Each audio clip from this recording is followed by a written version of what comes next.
Today is a chance to celebrate holding on and letting go. Life, I think, is this kind of beautifully delicate dance of the two, right? You never really know when to do one or the other. Oftentimes you completely mess it up, and in the end you always manage to do it right in hindsight. 3 years ago to this day, my father passed away.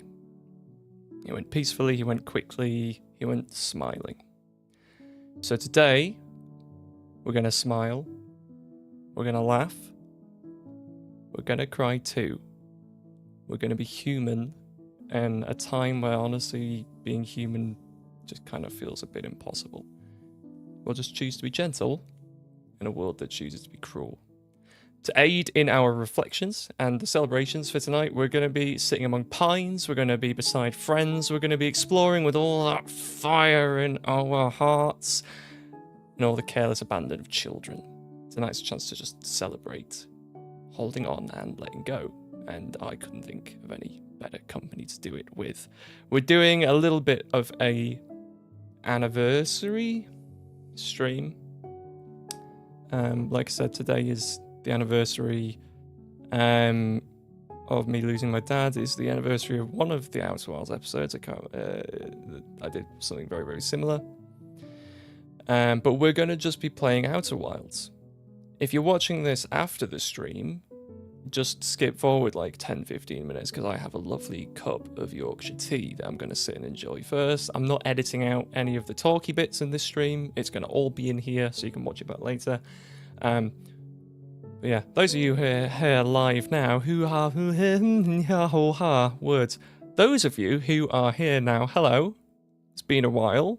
I feel like it's been a while since I've got to chat to a lot of you guys, so genuinely it's quite nice to see a few familiar faces, a few names that honestly, straight over my head, it's been a very, very, very long time since I've done any of this, so I do apologise if I don't recognise names and stuff like that. I've slept many a time since I've properly interacted with everyone. But hello, tell me how you're doing. Tell me what you're doing with your day. Nice to see you again. What have I been doing with my day? I've been doing not very much with my day. I've been doing practically nothing of importance, which is good. It's the first time you've been in one of my streams, so you are a new name. I did see your comment on the community post saying that you were hoping to be here, so I'm glad you're here. Pleasure to meet you. I love talking to new people. Oh, Dadley, it's all right. I always remember your name. I don't think I can forget yours.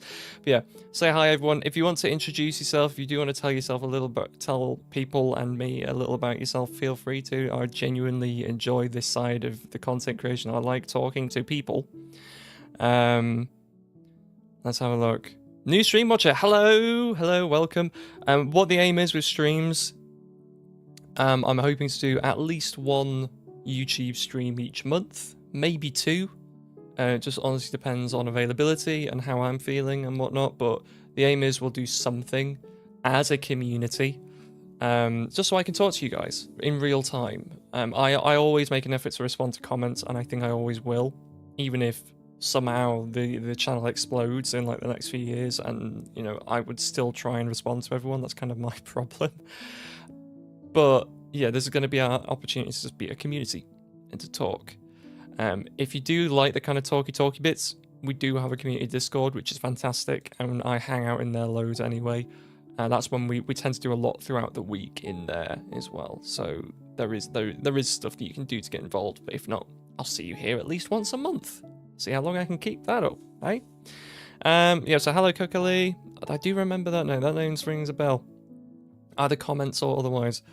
Polygeist, you've made one of the most affecting long plays of Outer Wilds. Captures that teary-eye experience of playing it myself. You would say that. In my experience, I think my playthrough has actually been one of the most divisive Outer Wilds ones, because some people love me and some people absolutely despise me, and it's okay. I don't really mind. You know, you can like who you like. That's absolutely fine, you know. But I really do like the fact that everyone I seem to have attracted are the people who are very emotive. And we need more of that in the world. Don't be afraid to feel emotions ever. You know, except maybe fear. That's kind of like a bit of like an ironic one, but yeah. Let me have a look. Jimbo has been sculpting. This year is a year that I finally followed my dreams, no matter how difficult, and we're making good progress. You go, you. Just celebrate your 23rd. Sorry, I'm rushing your years away. 23rd year of life yesterday. Happy birthday.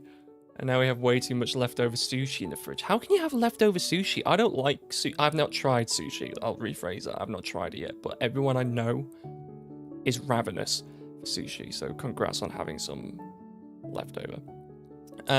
So you're a Memster, nickname Mems. Don't watch streams very often, but it was one of those games I can't overlook. Your playthrough had me sobbing. Good sobbing, but sobbing. Thank you. Everyone's saying happy birthday. Haters be hating the king. Yes. I'm far from royalty. I'm from far too far up north to be royalty. You ordered way too much for 3 people. I do that all the time for food. Anytime I have a takeaway, because where I live, there's only like a few takeaways that actually deliver to the village that I live in. So it's always pretty much the same thing. But I don't think I've ever ordered a takeaway where I've gone like, you know what, I could have done with more food. I almost always have a takeaway where I'm sat there at the end going, my God, I want to die. That's one of the worst feelings when you've absolutely gorged yourself and you can't eat anymore. It's like, Sushi's surprisingly filling. Easy to overestimate how much you eat. Fair enough. I will find it out one day. So I am being a lot more adventurous with food now. I used to be really bad with trying food, but I am getting a lot better. Sushi is surprising for me. Oh yeah, sushi is way more filling than lights. Yeah. Undercover royalty who fled? Perhaps. I will never tell you. I will never tell you. Unlike Spiff. Spiff is definitely undercover royalty. I am not, however. So, unfortunately, not all English people can be royalty as much as I want to. So, what we're going to do, everyone. But I appreciate everyone. I can kind of do a lot of this through here. We're here to explore and to have a little bit of fun. So you'll have to bear with me because I've got my chat down there. This is a very different vibe to the Let's Play. It's not as, I mean, the Let's Play had barely any editing in it anyway, but this is going to be a lot more sitting and chatting, a little bit of flying about. I haven't played this game in almost a year, so bear with me as I relearn the controls. You think I would like chicken sushi? Yeah, I'd try it. Yeah, I know, I loaded this up earlier, and I genuinely nearly started to cry. I was like, this is good. The reason I wanted to get back into the Outer Wilds was I have played it since the finale, but I've always had like a goal when I've played it. It's always been, I need to get this footage, I need to get that footage, I need to do this, I need to do that. So it's going to be very nice to just be able to just sit and just play the game and have fun with it. I don't even have any goals. We're just going to play and see where the journey takes us. It's freaking Pride Month. When did that happen? Is it always June? Is it June now? Oh, happy Pride Month, everyone, from your favourite online queer. God, that snuck up, didn't it? It's already half the year gone. Fantastic. Lovely. That means we're going to be getting the advert saying it's so many weeks till Christmas. Soon they'll be putting Santa Claus up in the shops, and then we'll all just want to cry. Yeah. Yeah, this soundtrack. Yeah. Oh, happy birthday, queer people. Is it everyone's birthday? Approximately 168 hours ago.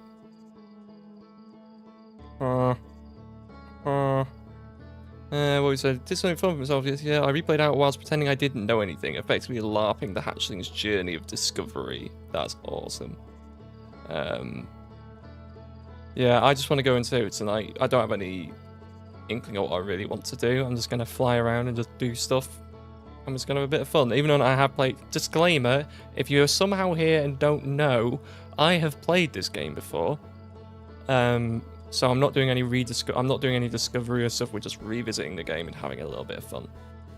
Is Sturks queer? Yes.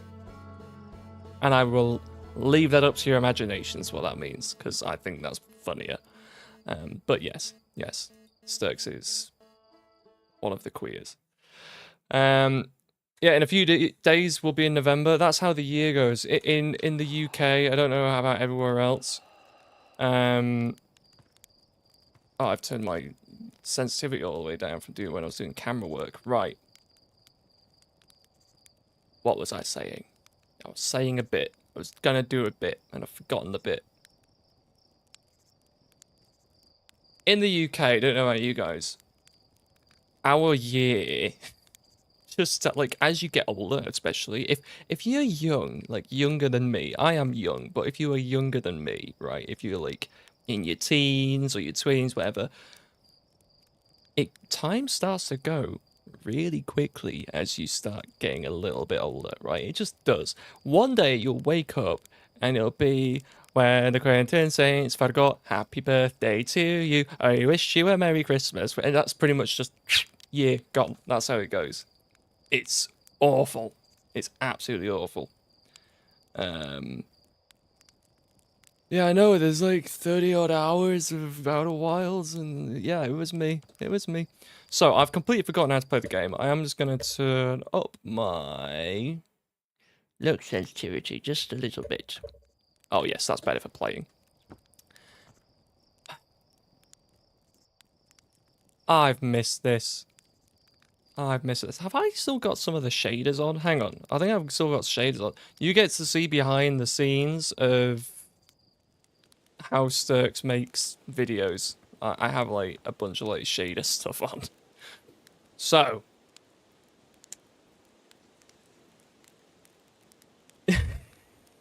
Look, I didn't want to out my exact age. So I didn't want to give an exact age, but I think everyone can hopefully tell teenagers are younger than me. Maybe. I mean, if I look like a teenager, I've had a rough paper round, right? I've had a rough paper round. Look at the lighting. Listen to the music. I have missed this. There's our pilot, ready to get this beauty off the ground. What can I do for you? Sun's gonna go supernova, by the way. Oh yeah, the observatory is an exhibit about that. Between you and me, I gloss over some of the finer details. Astrophysics is really more Hornfels domain. Me, I'm here for the rocket science and the marshmallows. By the way, now that the music's kicked in and it's a bit louder, can you guys hear me over the music? Do I need to be louder? Does the music need to be quieter? Let's sort this stuff out before we commit to the rest of doing everything, you know. Well, I just have a nice little look around everything. Oh, it's fine. Fantastic. So it's confirmed 20 years old because younger than that is a teenager. Oh, good lord. It's been narrowed down to above teen. Yes. Fantastic. Thank you, everyone. Love you all. Fantastic. God, I need to go camping again. There is something about just being in nature that is just sublime, you know. Fun fact, when I actually, not because I'm vain, but every now and then I'd go back and watch little bits of like my playthrough, and there were bits where I was like, what the hell was I doing? You know, I did things so wrong. Oh god. Oh, come on. Oh, Nelly. Oh, I've completely forgotten how to... Why am I going that? How does one rotate, or is rotation not enabled? I don't think rotation's enabled with this. Hey, why did it blow up? That was a safe landing. That was a good landing.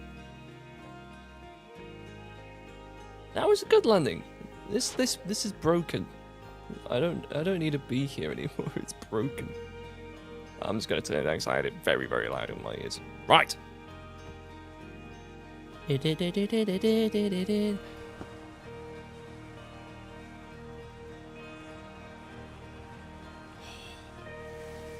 I could look at that all day. I could, you know what I'm going to. I'm going to sit here and look at that a little bit.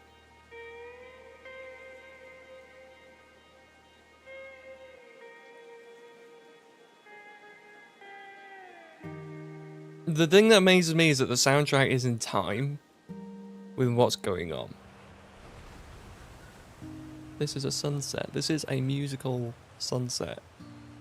And here we are, watching the sunset. Oh, sorry, I will play more of the game in longer bursts when I finish my tea. I just don't want to run out of warm tea. Hi Ivan! I remember that. I remember you. Don't look at the sun all day, but I wanna have whatever's wrong with my eyes. Look, there's one of the first stars to go kablooey.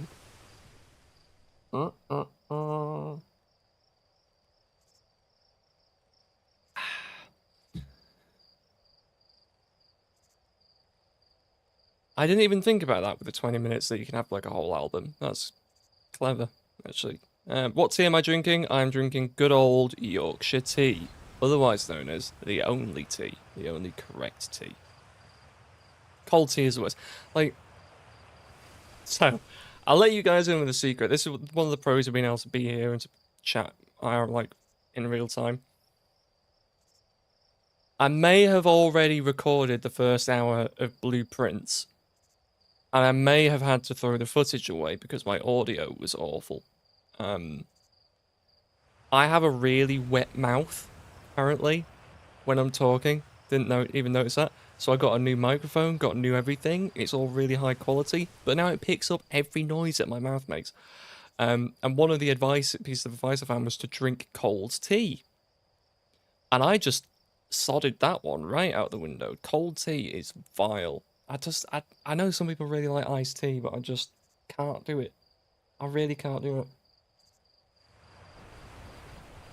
But I can just cut down on drinking so much soda, because that is definitely not good for voice acting, which isn't voice acting, but you know what I mean. Righty-ho! Do these guys just not...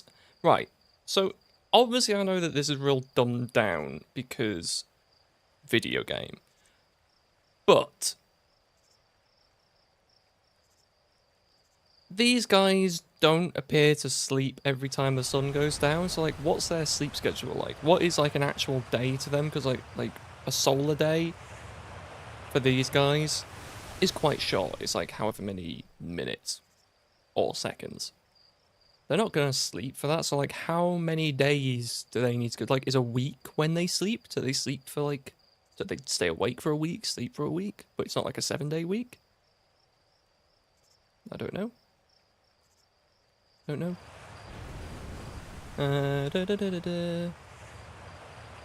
The one drink more dangerous for Brits than cyanide. Yes, exactly. Yeah, Blueprints, I'm aware it's going to be a long playthrough, but that's kind of what I want, because I need something to commit to. I need something just to keep me occupied and keep my brain just stewing over. Almost done. Got my old man's Harley Davidson mug. One thing my dad was obsessed with was Harley Davidson bikes and trikes. He was obsessed with the idea of having a trike one day. The man could barely drive a car. I think if he got on a trike, he would have died many years earlier. Yeah, don't know what his obsession with trikes was. You don't see many of them, do you? Like a proper motor trike.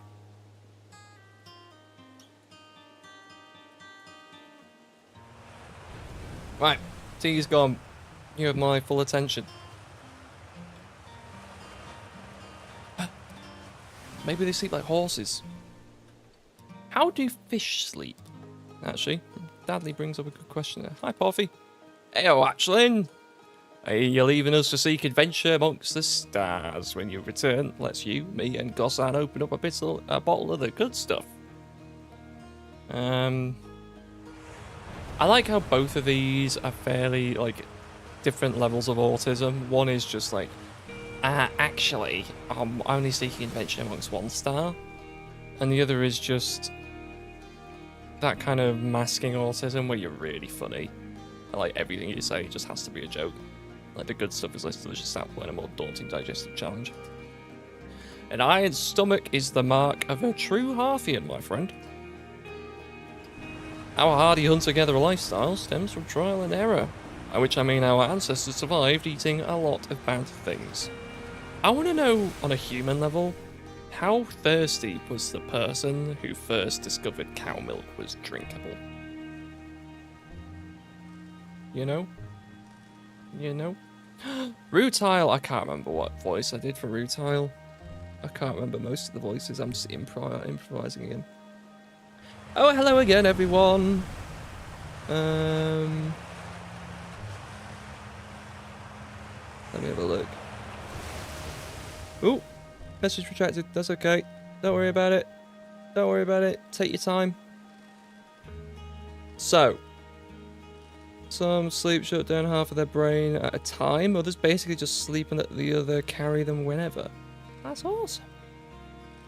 That's awesome. I wish I could do that. Just shut down completely and just... Well, not completely, but just kind of autopilot. You're actually blasting off in that thing, I mean, I'm told my odds of survival are statistically quite high. Yeah, space program's certainly come a long way. I should probably thank you for causing fewer flash fires than your predecessors. By the way, good luck with those retro rockets. I mean, nothing's exploded. I mean, that's a lie. Everything's exploded on me. But nothing has exploded on me without due cause, you know, so far.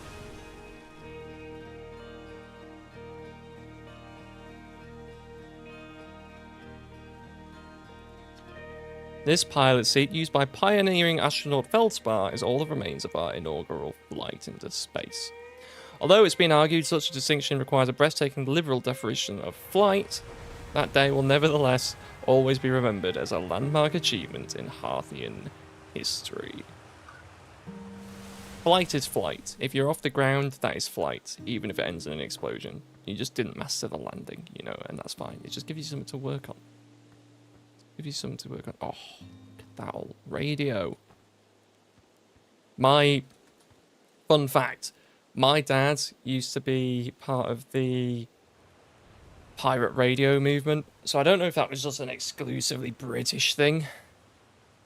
But we had this pirate radio movement, right, in like the 60s, 70s, 80s. Like the radio stations were like highly monitored. And there was only like 3 of them, or maybe even more. You know, there weren't very many, and they were all owned by the government and whatnot.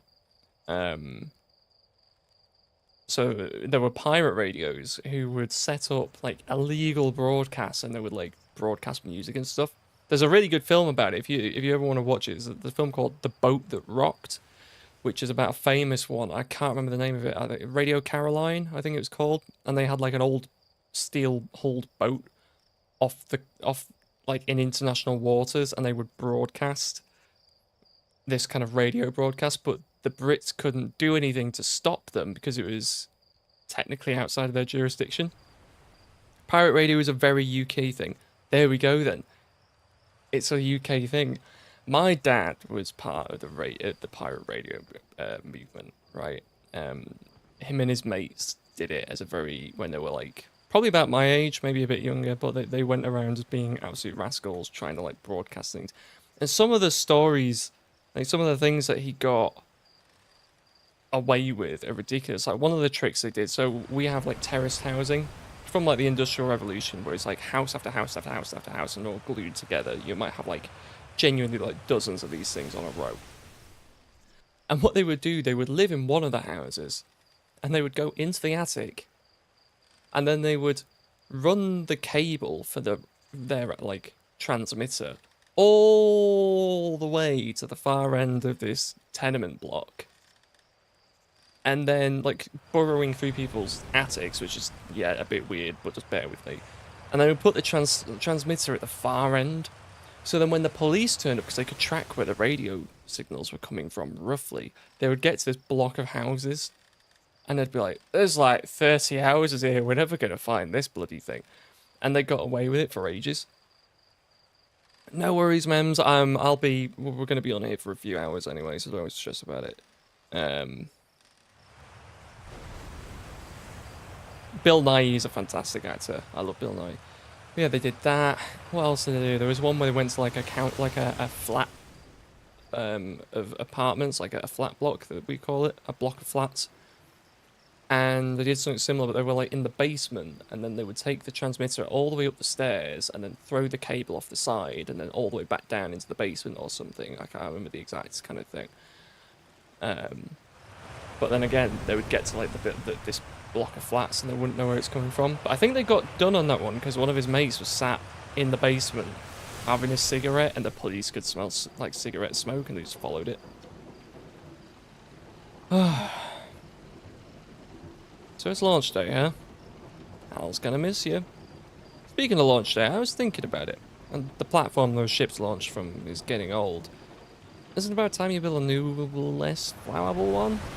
The big tree in the village would be the perfect choice. I wouldn't mind helping out the space program. Just say the word. The launch pad is flammable?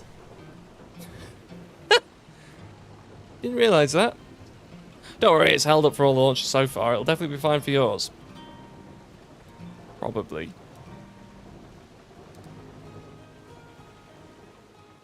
My relative's friend had his family radios and TVs confiscated back in the days because of an illegal radio station. Wouldn't surprise me. Might have been my dad. Might have been my dad that got it stolen for him. Yeah, Bill Nighy is fantastic. Oh, hello, nice. Hello there, Space Cadet. I hear you leave in the crater today. If you meet any of the other travellers up there, remind them to take proper care of their instruments, won't you? Just saying hi before I leave. Nice. Take care of yourself up in space. Bless her. She's just so happy. Oh. Right, we're seeing Porvy. Oh, I used to know what these were called. Oh, what were they called? The Romans had them. Oh, are they just nets? Are they meant to be fishing nets? They might just be fishing nets. I think they might just be like big fishing bags. But they look like the Romans had these pots that they would store things in. It was kind of like the old equivalent of like storing things in a barrel, but it was made of like these kind of clay pots. But I can't tell if that's a pot or if that's what... That's right. I can't tell if that's a pot or if it's more like a fishing net. I think it might just be like a low poly fishing net, to be fair. Oh, I got a shot from there once. Yeah, been there, done that.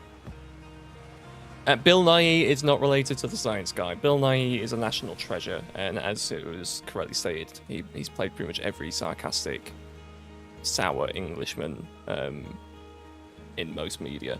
And he was also, you might know him as Davy Jones from Pirates of the Caribbean. That's probably where he's most famous for. Hi kids, not gonna lie, I do not have the attention span or the mood to play hide and seek right now. But I might come and see you later, but right now I'm gonna leave you guys to it.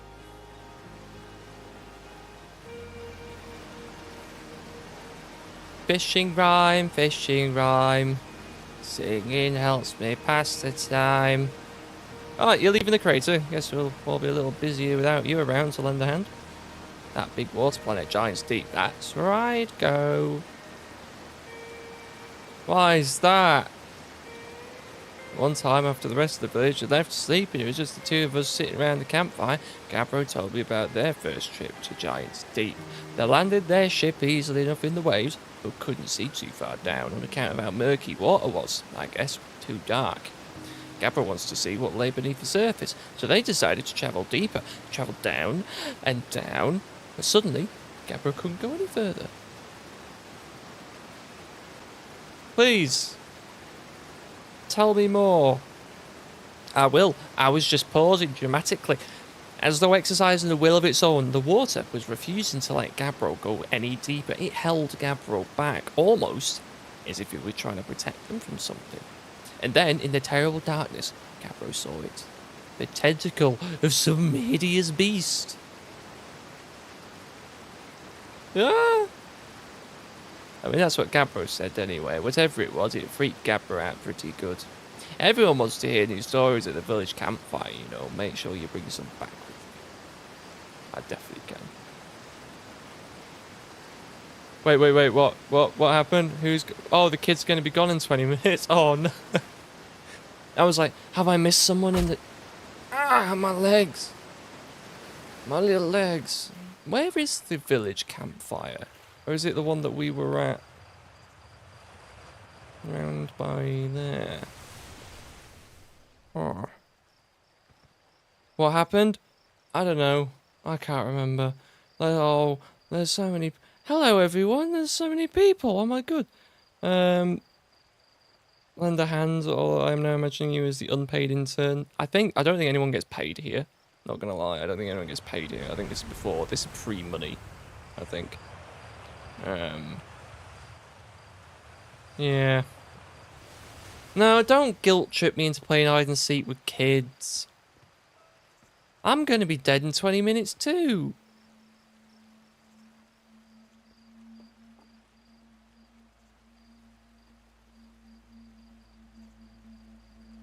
Music?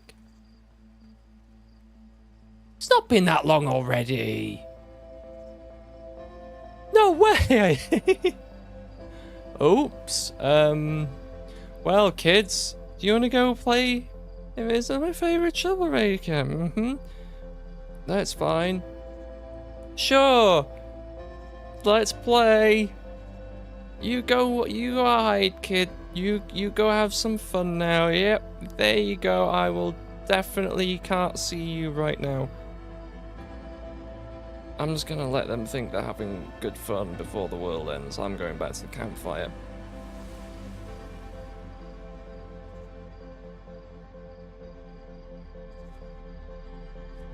I'm going back to the campfire. I haven't missed this song in particular. Hi. Is this the village campfire? Does everyone just come here? Maybe they do. Yeah. Look at the rabbits, Lenny. George, I'm going to tend to the rabbits. No, bring. Oh.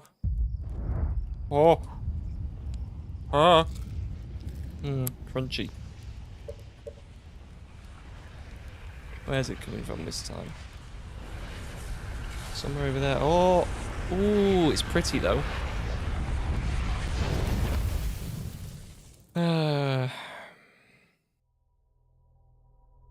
Yeah, you could just literally roast every more marshmallow in existence at the same time. That was a quick 20 minutes. How many of these are we going to get through tonight? Because I'm planning on streaming for like the next 3 or 4 hours potentially. So we're going to get through a lot of these bad boys. Tell you what, those kids are going to be overcooked.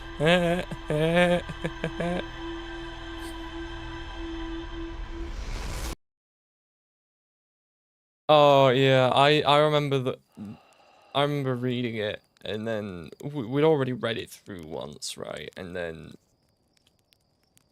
I'm about to spoil Of Mice and Men, so if you don't want to hear this, plug your ears, and I'm gonna give you a thumbs up when it's okay to start listening again, okay?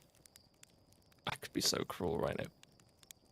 So we finished reading the book, and then because we had like dozens of copies of this book, like everyone read it, and then I remember going into school like the next term, picking up a book, opening up the leaf, and the first page it just said George shoots Lenny, and that was it. Someone had written in the front of the book. I was like, oh, you arse.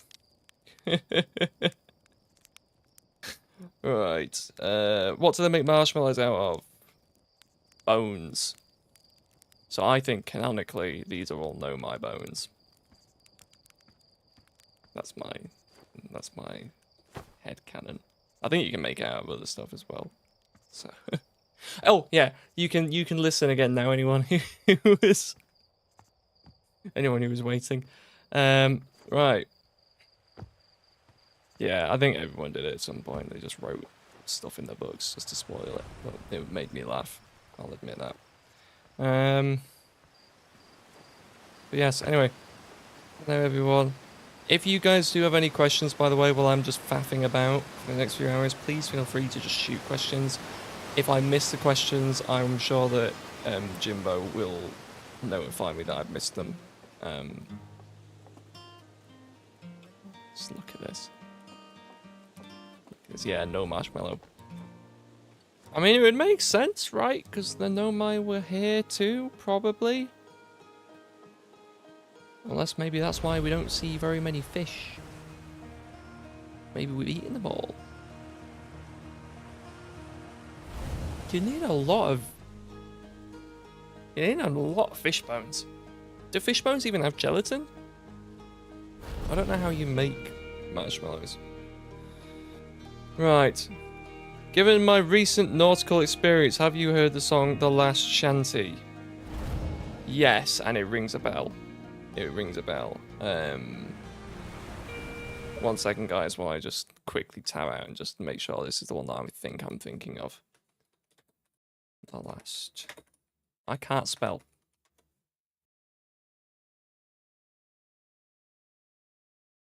Yeah.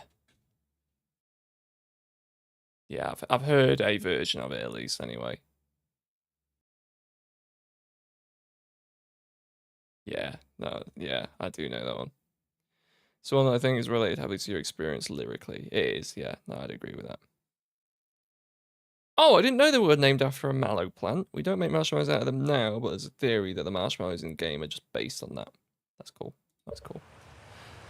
Yeah, I have heard. I don't know if I've heard Nathan What's-His-Face's version of it, but I have heard a version of it. Hello, Arcos. I didn't know your name. I'm really sorry. I feel so bad. Hi, astronaut.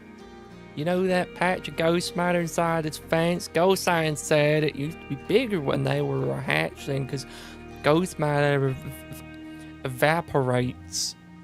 It just takes a super long time to go away.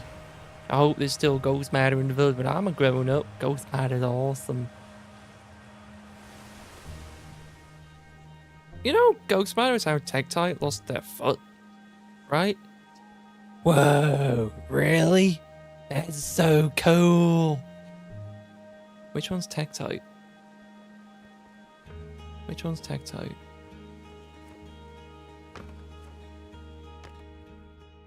Who are you? Moraine?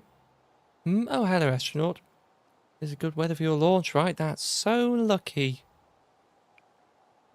Any good sounds from space today? Oh, there are. My signal scope is set to the Outer Wilds Ventures frequency, so I'm listening to the Traveller's music. Last night I heard Rebek's banjo coming from Brittle Hollow. I hope that means they're safe. I can hear different planets too. It depends on what time of day or night it is, since different planets are in the sky at different times. Signal scopes are cool. They are very cool. What is better, apples or oranges? Apples. I have like a visceral reaction to people like opening an orange around me. I do not like them at all. Shaved Sturks is still funky.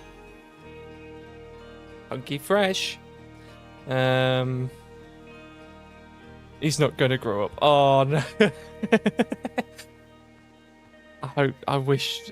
What? Right, because I'm English. I've got a really dark sense of humour. Right, I'm from the Midlands of the UK. We've got even darker sense of humour. I wish I could make a mod where you can just be like, you ain't gonna grow up, kid, and just make I would say make the kids cry. Why would I say that? That's awful. I don't want to make them cry, but apparently part of me does. It's cool that little scouts can take ghost matter and all, but what would be really cool is if the little scout could like shoot ghost matter at stuff. Oh, pew pew pew. I mean, I guess. I'll take Tektite by the Bramblesea. We'll go see them because I genuinely can't really remember them. Yes, also, yeah, cool. The Footless one. I can't remember Tektite, so when I set off, we'll go and try and find them.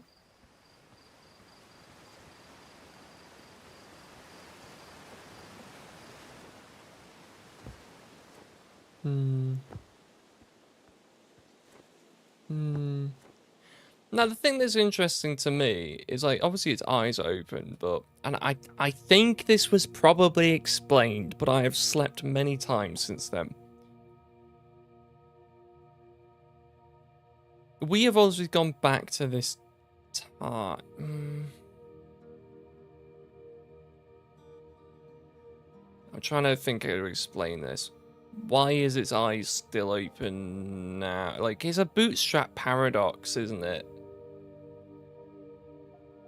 I hate bootstrap paradoxes. They stress me out, like, more than they should.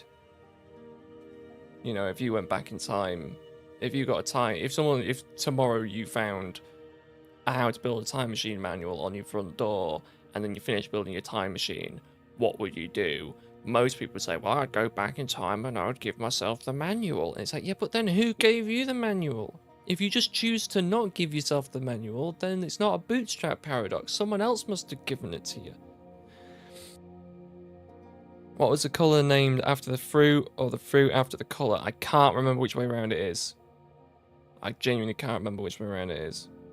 I know its eyes are open because it's activated, but to me, it's just, I don't know, my brain seems to be having a disconnect between time, like when it happens, because obviously to us originally it was closed, but then now it's more the fact that these guys are reacting to the fact that, oh my god, its eyes have opened, and they don't know when it opened, but it's the fact that its eyes are still open even back in time. Like, I understand us being sent back in time, which somehow is less weird, but that's our consciousness being sent back in time. No, because it will be activated, because it's activated, so that means his eyes are open, because it's switched on. So if it's switched on, because we're going back to the moment it's switched on, but then that... The one loose plot hole with the game is, I think, the loop technically should start here when we look at that thing. Oh no, it shouldn't, because it goes back in a certain amount of time. Sorry, I've completely forgotten how Outer Worlds works. I understand now. No, because it sends you back a certain amount of time, because that's how much power is in the supernova. Ignore me, I'm just an idiot. I'm just an idiot. Ignore me. I appreciate there's probably a lot of people who've already started typing going, Sturks, it's because of this. It opens its eyes at the same moment you do by the fire. I like that. We'll go with that.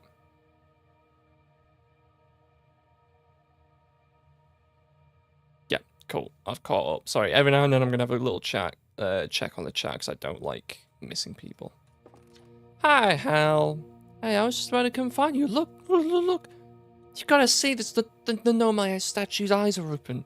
They used to be closed. Probably should have started with that, and now they're open. We're not sure why they opened, since no one actually saw it happen, but this is huge news. Should someone tell Gabbro, or maybe Rebek, or Stars? This is exciting. It's making my stomach hurt. Hal, can you help me translate this new alien language I found?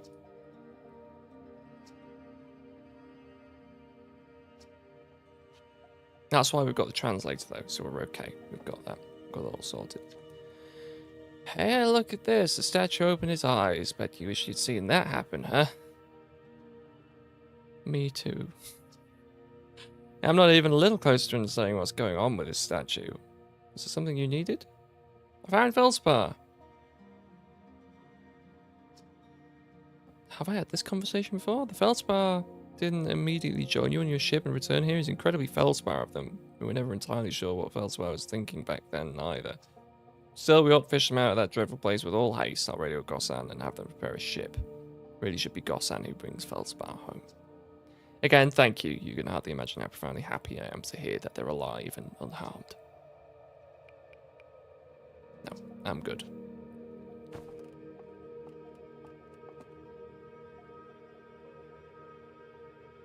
It's like seeing an old friend again. I spent so much time here, guys. I spent so much time here. This was like a whole chunk of my life. It was just spent here. In this world, and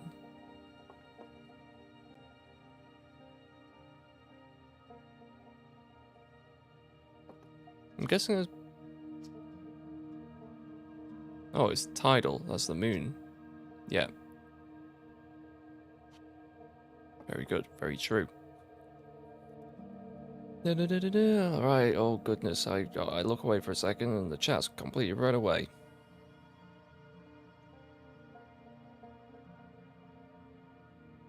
That's a good question, Gormit, about if you live for too long in too many loops, will it eventually run out of storage? Oh, it's translating the text on the stranger. Yeah, thanks, because I remember you can't. There is actually, I think there is a way to translate them, like using mods or like console commands. Hey, I think we did a good job with the loop. I know Hal would have done a better job, but I think we did quite good.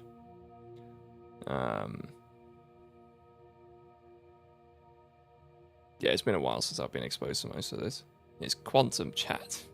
Ash Twin Project for a moment. I was thinking about, yeah, cool. Right.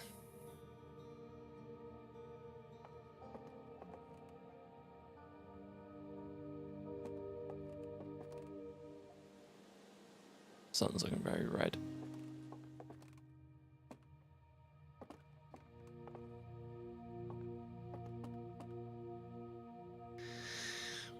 Hello, old friend. Thing is, when you see this, does it actually tell you that this is one of the small ones? No, it doesn't even tell you that this is a small one. It just says, this is an anglerfish, and we found it in the dark bramble. You go, okay, that's what I'm going to expect in the dark bramble. Then you get there, and it is just megalophobic. Like, inducing. It's awful.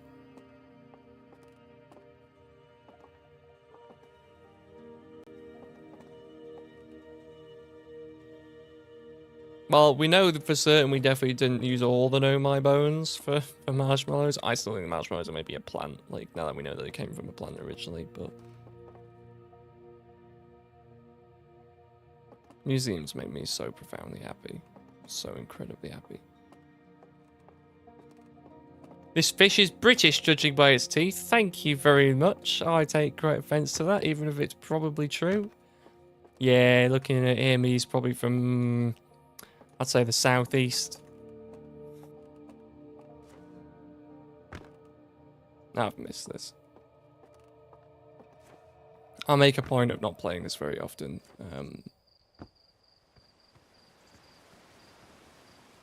Means a little bit more when I do load it up. I could say pre-first loop if you prompt them that the storage space in the ship is made from the material from one of the statues, explaining how the information stays through each loop. That's cool.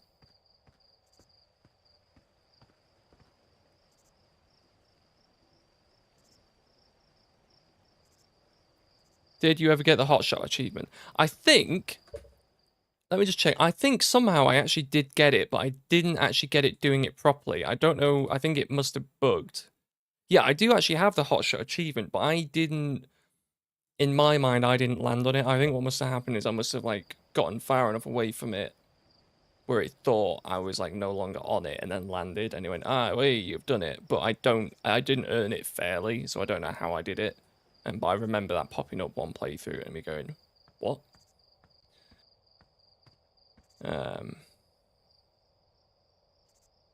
Also, Mars, you bring up a very interesting point, because one of the arguments for, you know, like the question, if you could live forever, would you?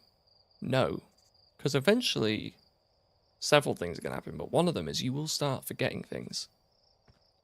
You can only remember so much. You know, there is only so much that you can remember. We'll sit here for the rest of this loop, and I'll just sit and chat. It's an anglovore. Oh, I don't like that term. He's already started colonizing Dark Bramble. I know it's gonna be Timber Hearth next.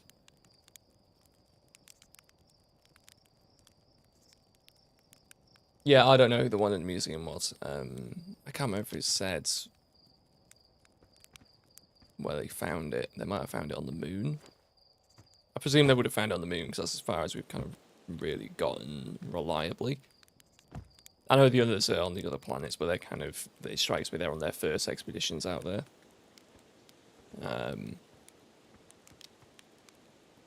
Yeah, I don't know who those. I spent quite a lot of time figuring out who was who when I was doing my like Tales research and capturing footage and stuff. So I did actually end up getting quite a lot, quite far with figuring out them, but I've honestly forgotten most of it. Yeah, I remember that conversation, Jimbo. Who are the text fragments on the tablet in the museum addressed to? I assume the artifacts were recovered together. Let's see if we've got time to get up there. Let's do a little bit of digging while we can.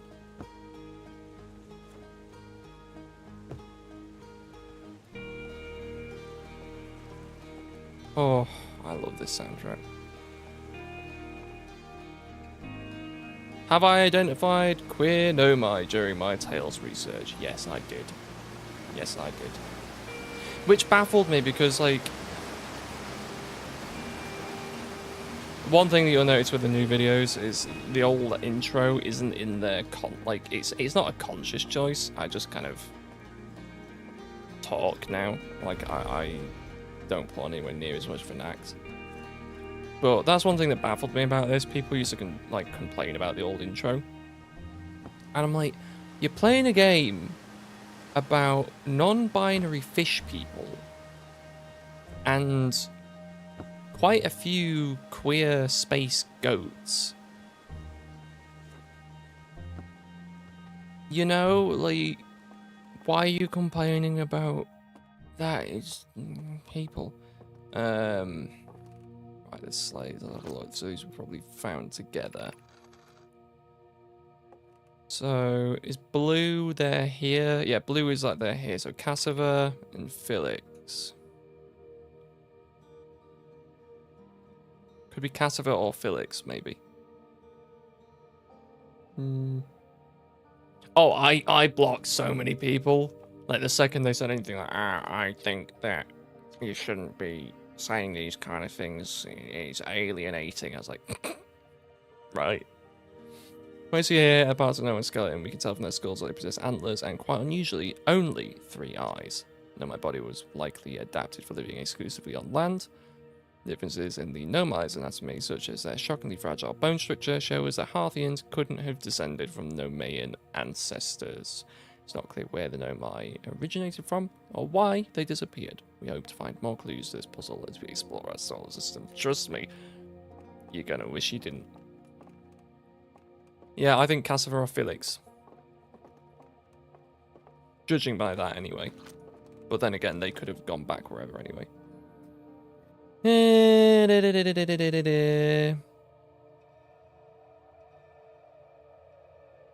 Sorry, the natives of Dark Bramble and their resistance of the colonizing anglerfish.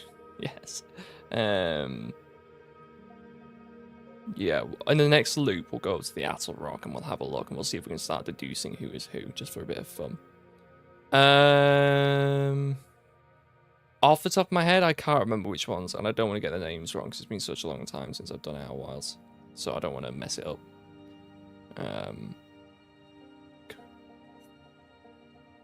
It's alienating to fit the space theme. Yeah, it's just people. Yeah. Since I've been out to sea, I have mellowed a lot. I was already quite mellow, but I am much less inclined to pretend. Not that I was pretending, like everything I did was very, very genuine. But I think there's always in the back of your mind when you do these kind of things that you have to. I don't even know. I don't even really know how to explain it. But I feel now, for example, like when I did Edith Finch, I could actually sit and I could just not talk. I had that confidence to just be like, I don't have to fill space. I don't have to feel like I'm having to fulfill some kind of role here. You know, I can just relax. Content brain. Yeah. Yeah. Did you ever learn... Oh, Did I ever learn how to land and know my ship on other planets? No. I could try, but no, I didn't. I didn't learn that. Yeah. Yeah. Yeah, there's definitely, like, don't get me wrong, like, yeah, even when you do this in, like, a way that is very genuine, you can't ever do it, like, 100% no acting. Like, I'm not saying that I act, because I don't necessarily, but there is a level of, you have to be able to entertain people in some kind of way, you know, you do. Because people get entertained in different ways. Like, I know this is ironic because I'm back playing this, but like, one of the things I learned is like, I have been graced by a visitor. One of the things that I've learned is, moving forward, don't play games just because they're a bit like Outer Wilds. Play games because I enjoy them. Because that's a trap I fell into doing Obra Dinn and Chance and stuff like that. Don't get me wrong, I did enjoy those games. But I think there was definitely a point where I was trying to recreate Outer Wilds. Not for me, but for you guys to like keep people coming back. But I couldn't care less anymore. Like, if you're gonna turn up, you're gonna turn up. You do you, you know. I don't really mind, and it's not up to me anymore. It must be nice to able to just be. Let's do a run without the Harthian ship. How do I even get to... I'd need the Harthian ship to start with, surely. Unless I can kind of... Ah, it's so pretty. Unless I can kind of just, like, slingshot myself somewhere, but...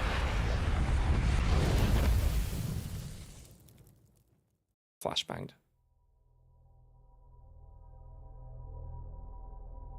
I can just use the jetpack and the probe to move around. Are you mad?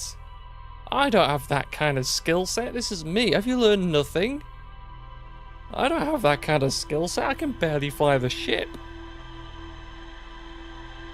First thing we're going to do, we're going to go to Azeroth just to see if we can get a pin down if it's going to be Cassidy or Felix.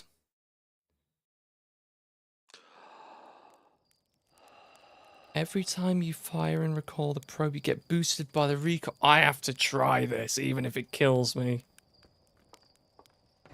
I'm gonna Felspar. I didn't realize that there was that much, like, of a physics simulation in it. Which I know is ironic, because there's, like, planets and stuff. Oh, and you can get into orbit using... Ah! Time to find a geyser. There's one over there. Where's the other ones? Where is the closest geyser to here? I'm going to try not to use my jetpack fuel unless I really, really need to. Beg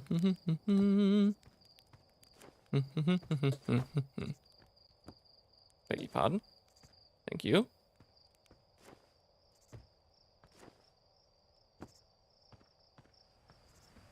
Right, let's see if this is going to work. It might not.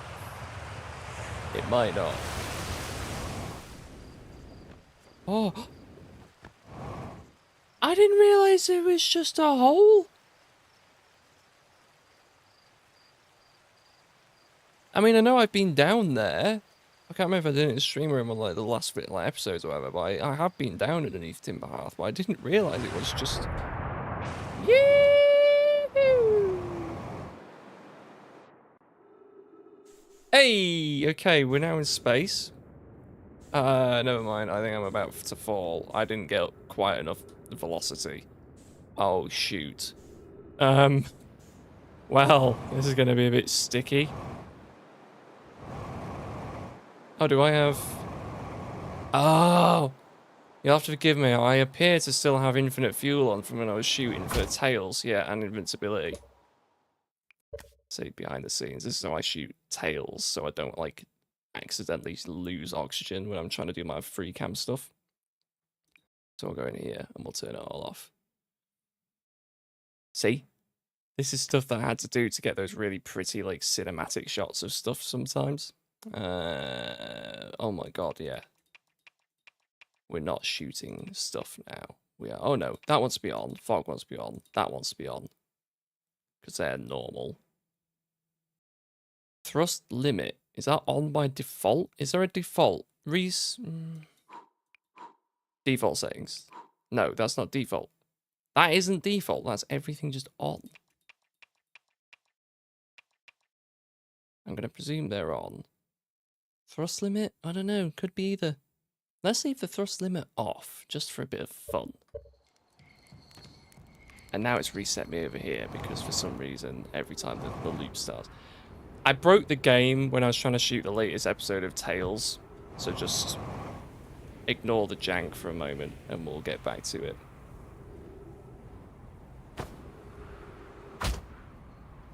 That might be how the Harthians first went into space, yeah.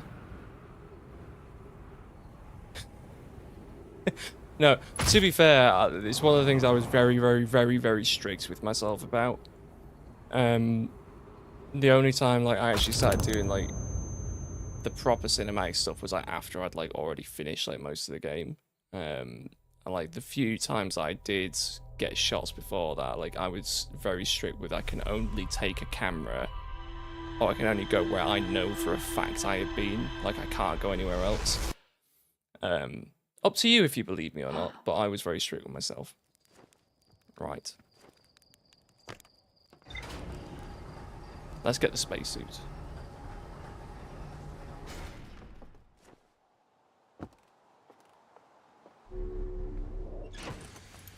There we go. Yeah, when I was trying to sell, because I don't know who here would have seen Tales on. There's like some shots that I did with like Nomai and spawning stuff in and stuff. And you had to mess around with some scripts to get it to work. And long story short, now every time the script relogs, it sends me to the desert planet that I've forgotten the name of.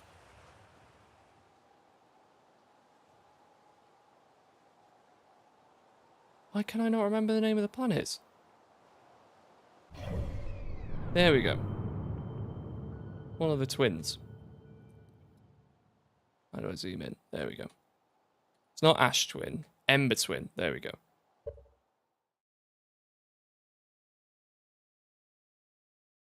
Let's have a look what has been said. Whoa. That's next stream. It's nice to watch you and relax after an exhausted drag. What? I'm so confused. I feel like I need to tell me more. You don't ever have to thank me for doing the stream, though. By the way, guys, I am more than happy to just be here and to try and entertain people. Like this is what I like doing. Ooh. There we go. Right. Where were we going? Astle Rock.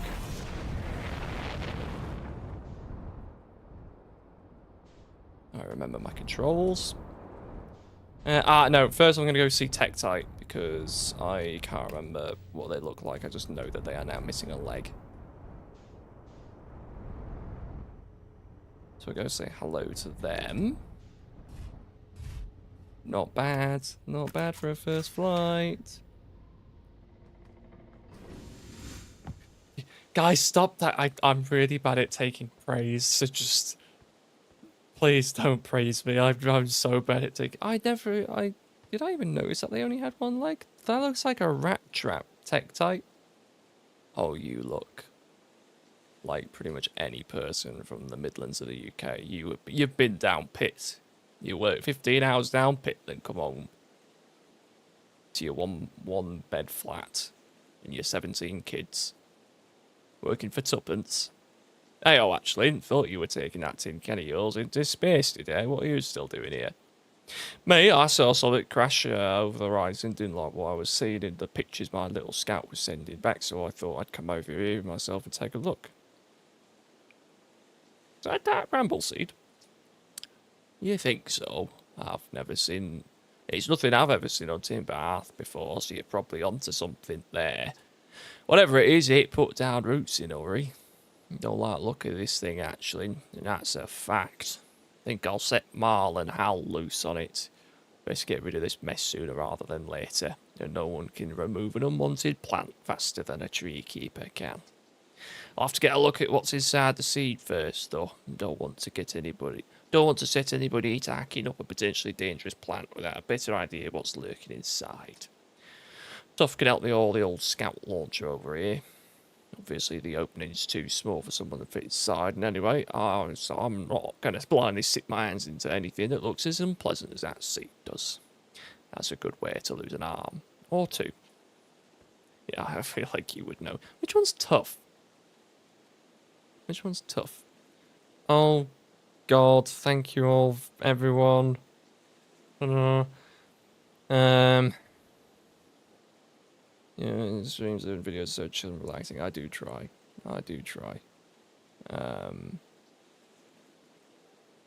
Yes.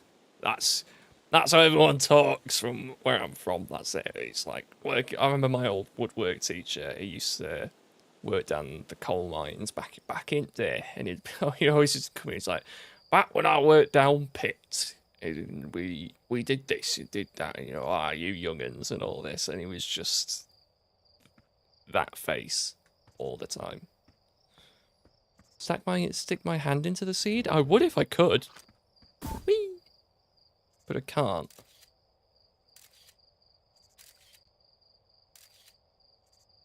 I remember doing this for the first time and going like, I don't think I ever got this far. No, I must have done. I must have seen that. I like how there you can actually see like the camp. So you can kind of already tell that someone's down there.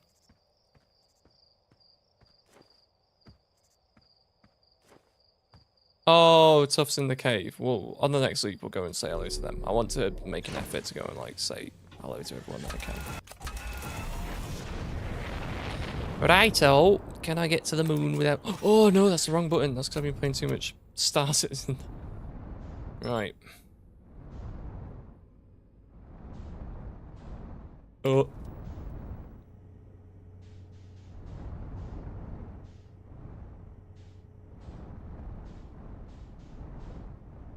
Right, no, I need to get a little bit closer. I'm just trying to find the ruins. There's the ruins. There we go. Ooh. Down we go. There you go. How did I do that? How did I finish, like, pointing directly at the sun? Send to the probe and follow the duplicate signal. Oh yeah, that's... Oh, why did I do that? How did I find Feldspar? Did I do the signal scope? I feel like I might have done the signal scope way.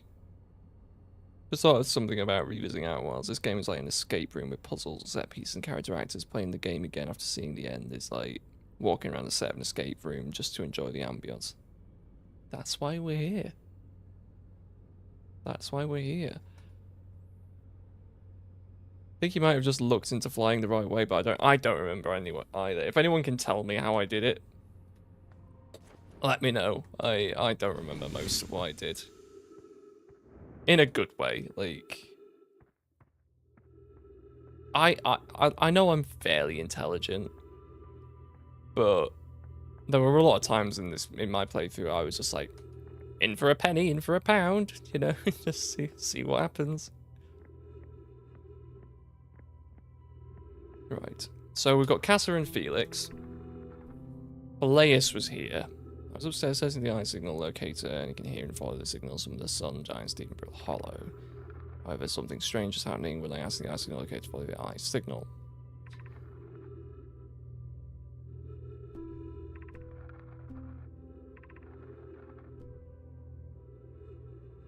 I mean, this is fairly old, and Thatch has been here at some point.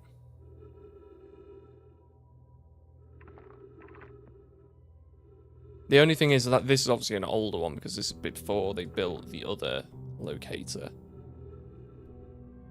There is another locator, right? I didn't dream that up. Yeah, there is. Yeah, there is. This is before they built like the more advanced locator. So this is a bit an old one, so this isn't particularly reliable. So I don't know who was here at the end. Or if anyone was still stationed here at the end, they might have abandoned it. But someone must have been here. I signal scope my way. Hey.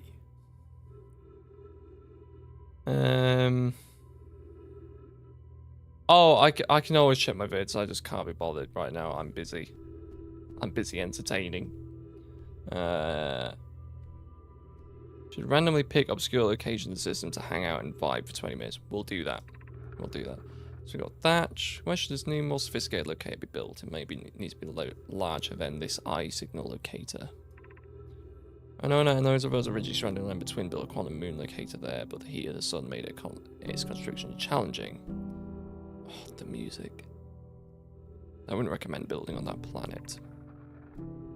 Southern Glacier and Brittle Hollow has ample available space. I could construct a new building to house this proposed locator. Yes, let's build there. I imagine our young friend Connor would enjoy that immensely. He's always held a great interest in the eye, especially for a child born so long after the crash. I'll begin construction on Brittle Hollow's South Pole immediately then. So, yeah, there's quite a few people it could have been. Realistically. So I don't know. Don't know who it could have been. You'd want a broken wall set somewhere, right? I wonder if you pull the scroll from that wall, if the text would vanish from the museum.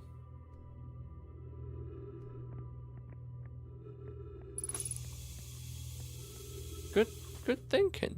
Good thinking. I wonder how it still works. I mean, the scrolls aren't necessarily what's on it, because like, as we know, like, Solanum can, like, read and write things onto surfaces almost at will with her staff. So I'd imagine, actually, it doesn't necessarily need a scroll. But I do like the idea of thinking. Look how freaking gorgeous this game is. Busy being the best stream host. Oh, you guys.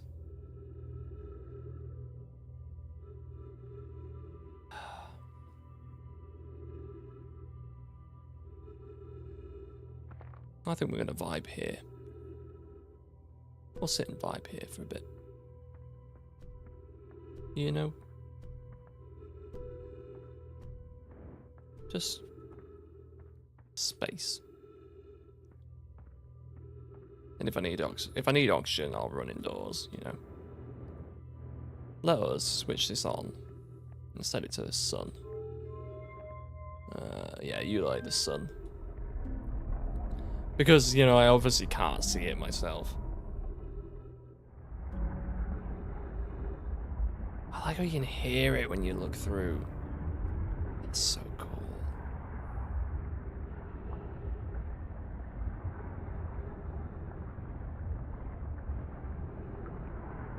Watching a hearth rise over the horizon of the moon, I know, it's just...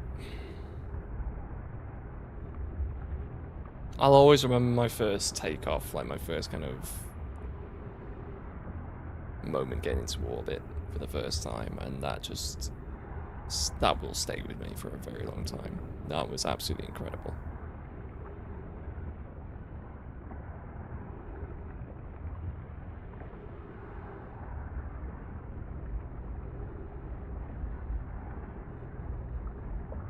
Like, space is just...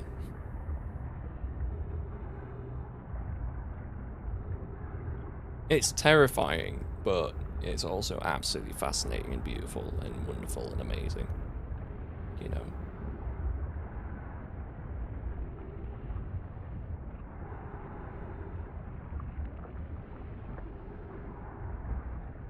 How do the instruments transmit sounds through space? That's a good point. I wonder if, like, the signal scope has got any kind of... Judging by the fact it's a signal scope, it's almost like a radar. It should be almost like waves. It'll be some kind of like similar to like how radar and stuff, radio and stuff is like transmitted, I'd imagine. Where did I go on my first takeoff? I think I went... Did I go to the moon? I feel like the moon is like the first logical place you'd go. I can't remember if it was the moon or not.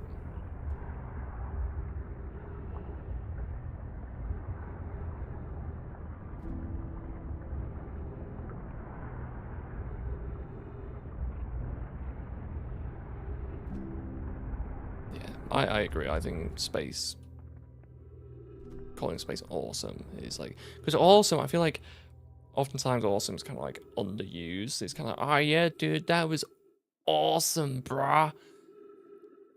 It's awesome. It's full of awe and wonder and beauty and just something so magnificent, you know. I love when words can be used. I think oftentimes when you read things as well, because I've started reading a lot more and reading a lot of poetry and stuff. Sometimes the most simple words, when used in the correct way, can have so much more of an impact. You know, like again, awesome, very skateboarder kind of thing. But no, this is awesome. It's absolutely fantastic. I went to Attlerock. There we go. There we go. Are you saying that bro's sick kickflip isn't full of awe and wonder and beauty? I mean, it's alright. Oh, heavens. Hang on, I'm just going to go huff a tree. Yes, here we go.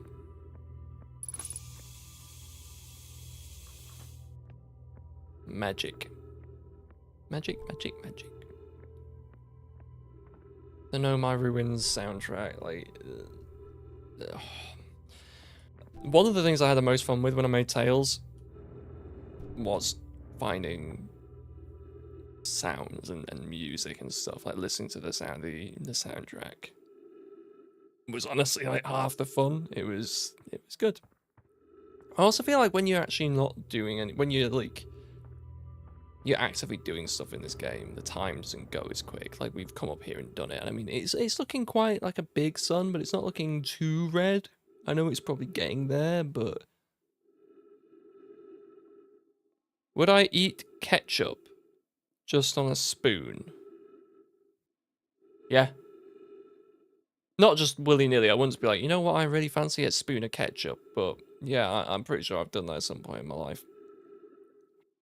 Thought a signal scope like a telescope for sound, so it might be picking up the sound waves which are in the atmosphere of the origin, not needing for the waves propagating the whole way. Yeah, like they can maybe like somehow pick up the fact that there are waves in that atmosphere.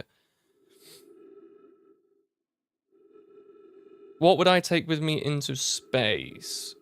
Well, I do own, because I play instruments. I do own a flute. Actually, I own a few flutes. I own flutes, saxophones, and I have a piano. Piano, I don't think you could really take with you in space. I have a guitar, but I can't play guitar. And when I say flute, I mean like a classical flute, like sidewards, which once upon a time was called a recorder, and I hate that because recorders are my least favorite instrument. But I have a flute. I've got, yeah, so maybe flute or maybe one of my saxophones. I think if I could get back into it, probably a saxophone, because that's what I enjoy playing the most. Sun Station's already gone. See, I didn't even pick up on the fact that Sun Station's already gone.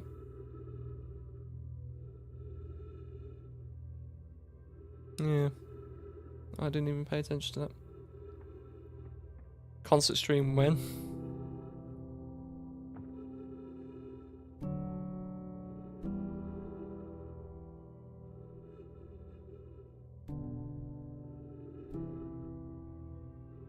I've never had a soundtrack in any media affect me as much as this one does. And I mean, Project Hail Mary was close. I'm not going to spoil it, and please don't spoil it for people who haven't seen it. But that's a close second place. But this is just, oh, the feelings.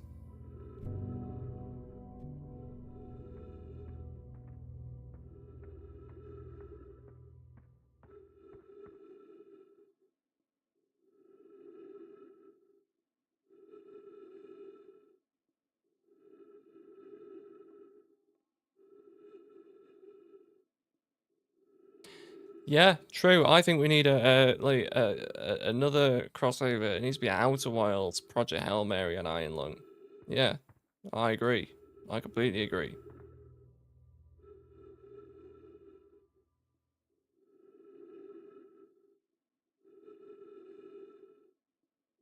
That's the thing, like, I think...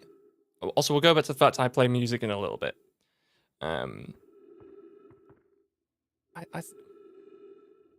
Hello, Solarum.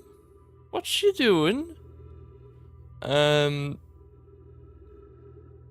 Obviously, quantuming away.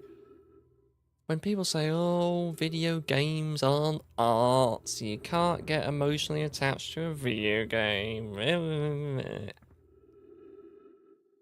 I'm gonna... I could almost use my one PG-13 F-bomb. Get lost. Games can be art. Anything can be art if enough love is put into it and enough, you know, expression and emotion and experience. It can be art.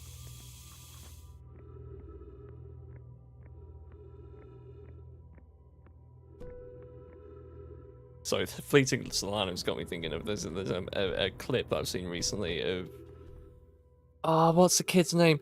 There's like someone on a ski slope and they're recording their friend who's kind of sat there, obviously like posing for something, and then this kid goes absolutely hurtling past the cameras.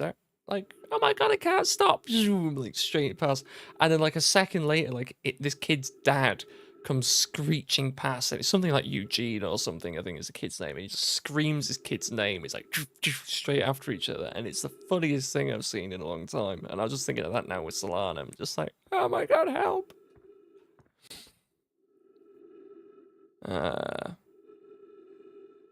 I did a facial expression which you can only associate with Adam Sandler.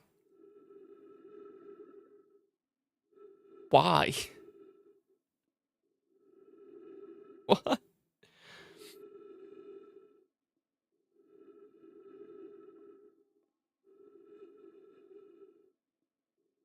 Yeah, I think it's probably going to be its last flyby. I don't know if it's already gone. I think it might already be gone. Yeah, it's getting a little bit big there, buddy. Yeah, I thought so. I thought so.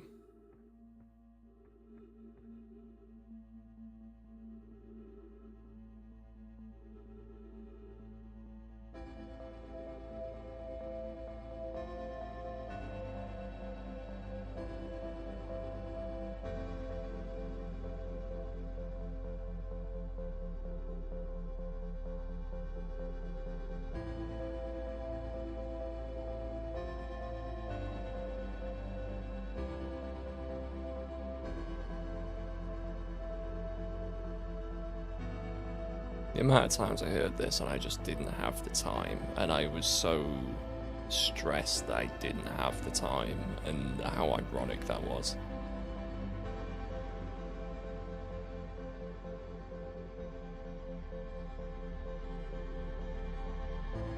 Like how worried I was about it, and just put everything into perspective. How much of a rush I was in.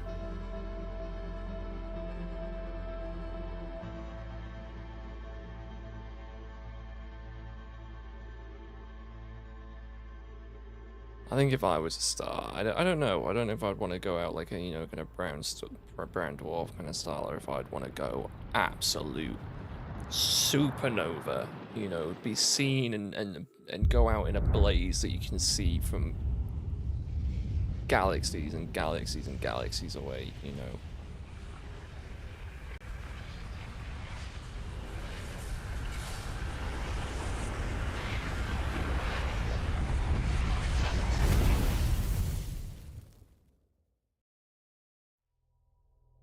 It's just, it's not like they have a choice, it's just what they're made out of.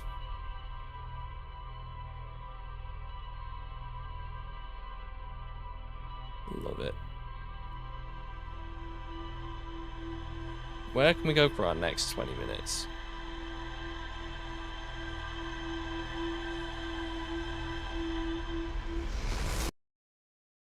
Oh, dear me. Good golly, I am tired, guys. Just in general, I am just like very worn out at the moment. I've been pretty ill recently.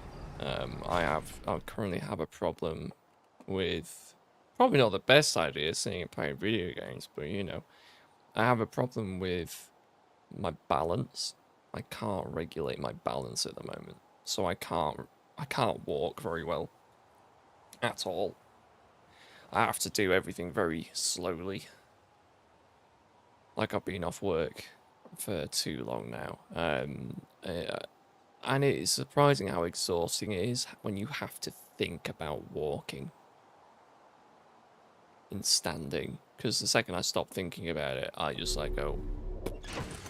Not fully, I don't actually fall over, but I just kind of half go. So yeah, I do apologise if I yawn. You can deal with it. Giants Deep. Why did I see Giants Deep before everything else? Did I ever roast a soup? No, I haven't done that. I'll have to do that next.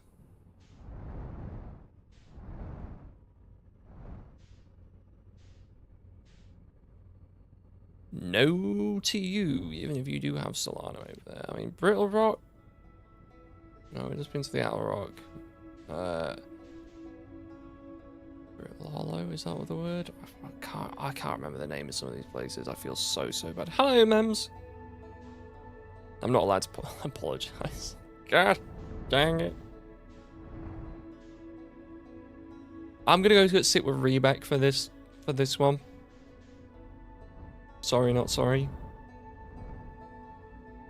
We're gonna go see old Reba baby. Look, I'm getting all my words mixed up. It doesn't help that I've been playing Starvester, which is like an incremental kind of cookie clicker type game, and a lot of the planets in that are definitely Outer Wilds references, but they're slightly changed, and it's really messed up my naming conventions.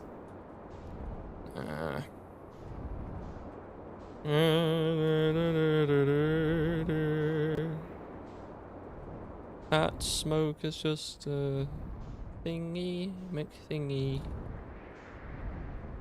Oh, Rebek, where the hell did you go? Play a little song for me. Oh, shiny. If I fly around long enough, I'll find him. I know there's probably a quick way of doing it. I've just completely lost my bearing. Ha ha ha! But you look at that, Patrick. I found it.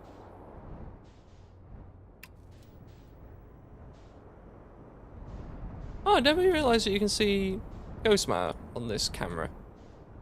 That's interesting. Don't think I ever picked up on that before. I do have a plush Rebek. If you guys give me a second to go sit with Rebek, I will get my Rebek and we can sit with Rebek for the whole thing. Hands up if you lost your shit with me watching my playthrough when I was taking forever and I forgot. I did not ask you.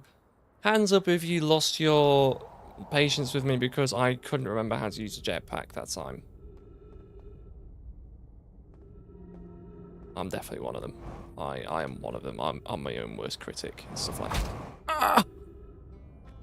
I thought I would slow down quicker. Let's take this steady. I think. I'm gonna go rest my weary little legs. Please. Now I can tell I'm not practiced at this anymore. Hey, Reby baby. Right, let me get my Rebek.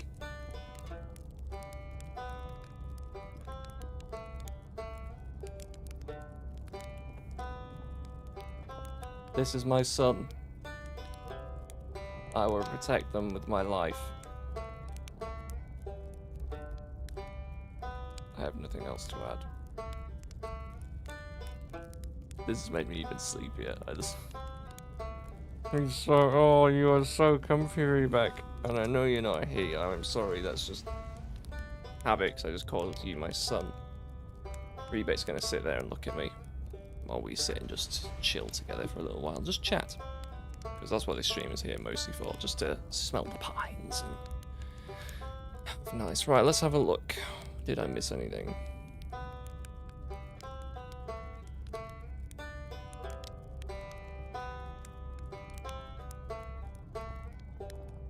I don't think I ever got hit by one of the meters. It was always very close, but I don't think I myself ever got hit by it. Immediately breaks knees. No, I definitely died to fall damage a few times. I remember that. I just presume that I can stop myself falling too much. I'm just so used to running around getting... Because the latest Tales I did obviously the Solanum one, which was a long form one, that was quite long, and I did a short one for Rebec. I just got into the habit of just yeeting myself off the second I just switched it on. I was like, yep, go. And then, yeah, I believe they all have radio transmitters. I think they have thought about it. So there you go, that's how the signal scope works. It would be funnier, it would be a nice attention to detail if it, like, locked onto the radio transmitter, as opposed to Rebec themselves. That'd be quite a nice little touch. Every time we see one of the travelers, we'll go and check that. Right. I wonder what they actually look like under the helmet with those unconventionally placed lenses. Yeah, but I wonder if it's almost... I mean, the helmet is definitely moving with their head. Like, it's turning left and right a bit, but I don't know if they've got full left and right motion. I don't have full left and right motion at the minute. Why am I doing that? That's making me feel sick. Yeah, I wonder what they look like under it. I wonder if they ever did any. Gotta go now. It's been nice hanging out. Might be back in a few hours if you're still going. No worries. Thank you for showing up. Thank you for taking part. Yeah, true. It's coming from where the sound comes from. But in reality, it would be the transmitter. Rebec, I think, is always going to be one of my favourite travelers, just because, like, they are the counter to what most people think of bravery. You know, most of the time, bravery, or some, not anymore, I guess, but, like, they used to be, like, the trope of the brave one. It's, like, the action hero is brave, like, you know, Rambo is brave and stuff like that, and, like, I think characters like this are much braver. I think they're much more interesting. Because Rebec was terrified the whole time, and they did it anyway. Let's ignore that that's falling. Rebec, you just keep playing. Ignore everything else around you.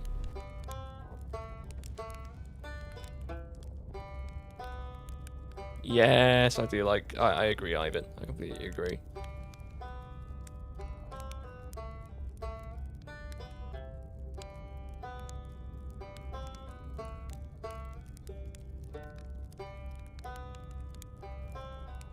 I could probably genuinely sit here for like the rest of the stream just listening to Rebec play. Because there is something about that just scratches my soul on like a good level.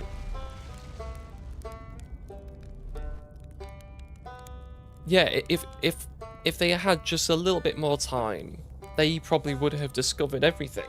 Because they were terrified, but they kept pushing through it. And like I said in my in the Tales video for Rebec, fear and bravery often look like the same thing, or it often feels like the same thing. You know, someone who is actually truly brave doesn't do it because they're not afraid. They're doing it despite being afraid.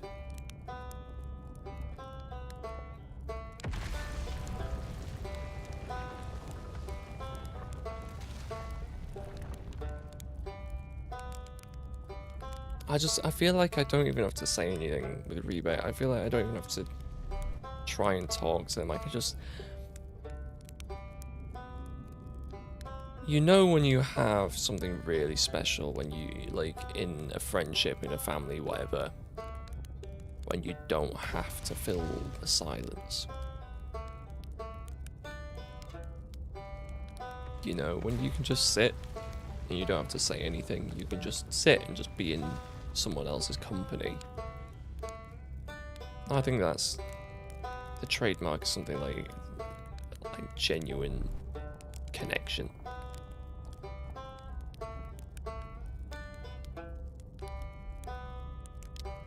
I feel like people nowadays are just afraid of not being heard, maybe. And they forget that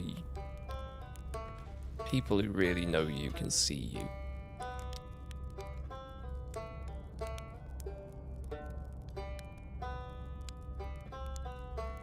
Unless they're blind. There we go. There goes my dark sense of humour. But on a metaphorical sense. On a metaphorical sense. I really like the banjo too.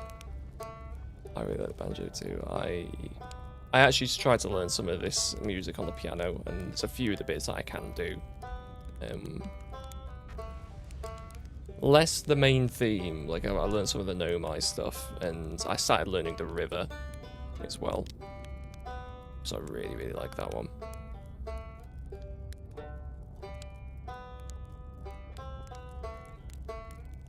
Make sure to hydrate, by the way, if you're here still. You need to look after yourself as much as I do.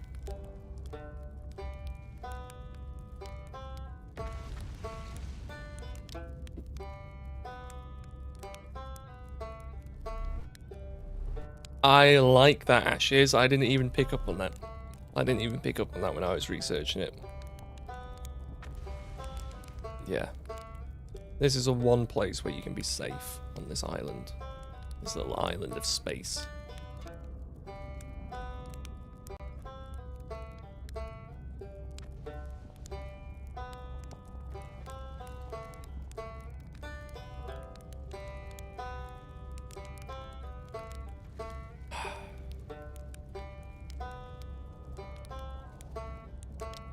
I've needed this, guys. Just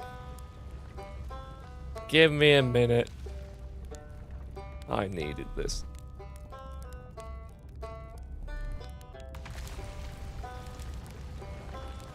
I suppose one of those things where if you've learned to play this on an instrument, you could just do it over and over and over. Or Rebek Duck. That one was close. I guess it is one of those you can just get into a thing and play. Like there's a song I can play on piano. So my dad loved an artist called Jerry Rafferty, and actually, ironically, I used to hate Jerry Rafferty as a kid because Dad used to listen to it all the time. Now I love Jerry Rafferty. Jerry Rafferty did a song called "Get It Right Next Time." And it's got this real kind of funky, kind of piano comping kind of thing that it does. Almost a little bit, not quite honky tonk, but it's this kind of cool, just thing, and it does it over and over and over and over again. And it's one of the few songs I just don't want to stop playing when I'm doing it. I just want to keep playing, even if I finish singing along to it and whatever. I just like this bops, and I'm in a zone, and I can just, my hands just do the bits, you know. This is what I think that would be. If you got good enough at it, you could just almost zone out and keep playing it. Just proposed to Rebek already. No, Rebek is my son child. I cannot marry them. I'm sorry. Hello, Rebek. Your antenna makes you look more like a little, I don't know. Doesn't look like an antenna anymore because it's a bit sad and kind of bending over to one side. You kind of look more like a little Venetian kind of merchant. Don't you, buddy? Yes, you do.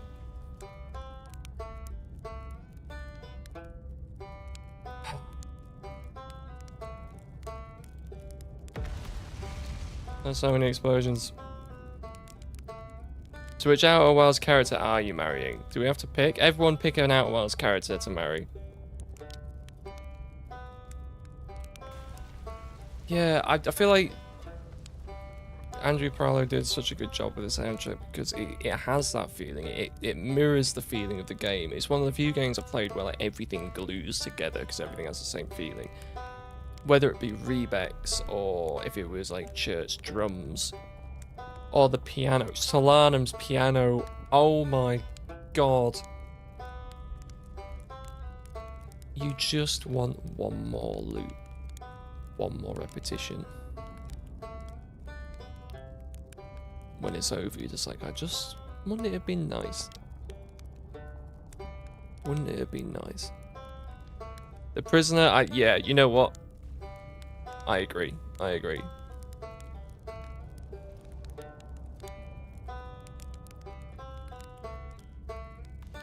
So Mars is going Solanum. Mems is going Gabbro. Yeah, we're going Gabbro, cool. Yeah, Gabbro's just like, yeah. I like how... I haven't actually watched anyone else's playthrough. Just because like when I finished playing the game, I know we're here now, but I very much moved on. Does anyone else just presume that Gabbro is a stoner? Or is it just... is it just I've met too many stoners in my life? Yeah, Gabbro would be great. You could walk in and be like, Gabbro, I broke this. And Gabbro would be like, it's fine. Take a deep breath. It's okay. Chill. Alright, we'll get another one. Bellspar needs someone more fast-paced for me to keep up with. We can't share the prisoner. Okay, they have trauma. They have a lot of trauma. I can't believe I missed the footsteps on my first visit. I can't believe... I felt so stupid watching it back in the edit. I was like, Sturks, look down. Please look down. You can see the footprints. Just look down, please. And I just didn't.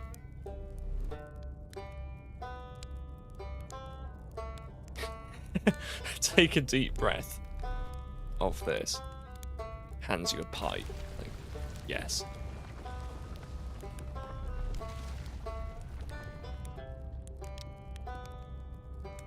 Oh yeah, I think they just got to like the last loop, saw the because they know that the supernova is coming as well, right? They figured it out because they're a lot smarter than people think. I bet they just got to the last one, undid the helmet, and just lit up. Yeah, I'm ignoring the fact that fragments keep getting really close to our island of tranquility and peace.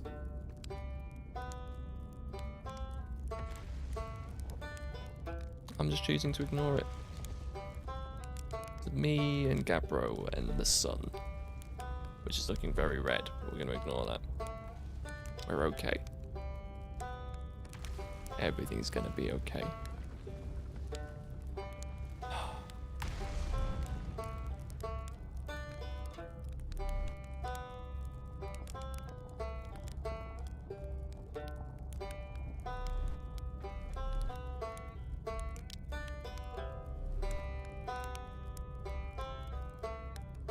Yeah, maybe Rebek is just like secretly some kind of god.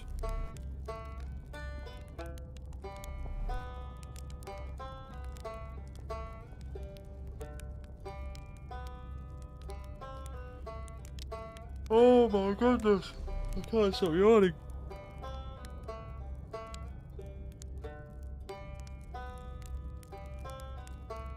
Did I say Gabbro? I meant Rebek. I probably got my words wrong, so I do apologize.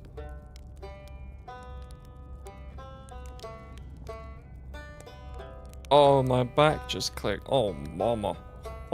Oh. Ooh. That felt good.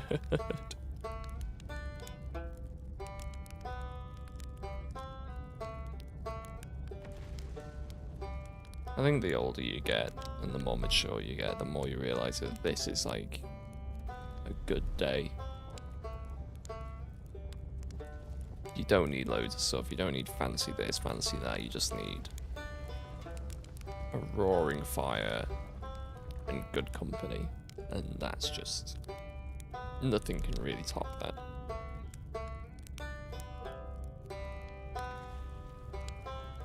I see what you mean though about everyone just feels slightly different, and it isn't. I mean, I presume it isn't.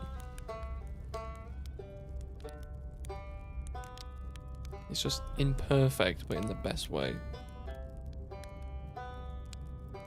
Yeah. Oh, there's not much left, Gabbro. Not Gabbro, Rebeck, sorry. Everyone's talking about Gabbro and I'm confused.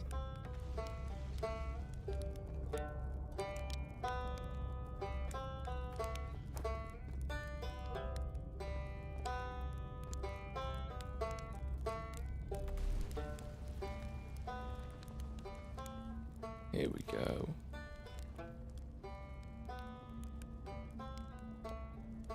It is time. It's been a while since I've said these names. I am tired, and you were all talking about Gabbro. You're different. No, you're different. Everyone's different. Everyone changes.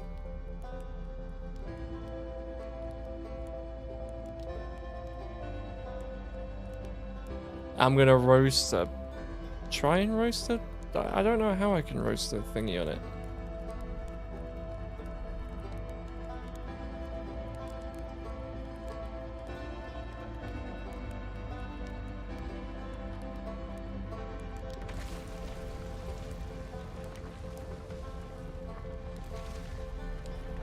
I'm just gonna hold this out. I'm just gonna have this out. Unfortunately, I can't just walk away from the campfire and be like, ah! Which is something I would do. I think if I lived this many times, I would just be like, I'm just gonna... What can I get away with doing?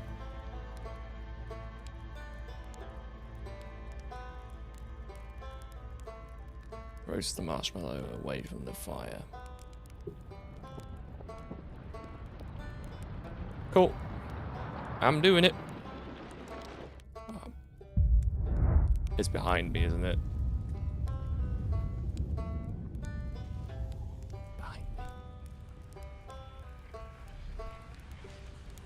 Yeah, we go. Gotta make sure it's not behind me, otherwise I'll die first. Oh, good me. Hey, that's cool. I've never done that before. Oh my gosh, I need to watch that from Andrew Paolo. Yeah, I really like Solanum's piano. I can play that on piano, and honestly, that is one of those things you can get into like a loop with, and you can just kind of switch off and just keep playing.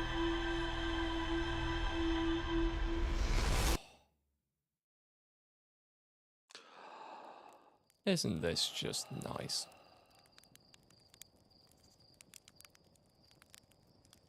Hello, Solanum. Right.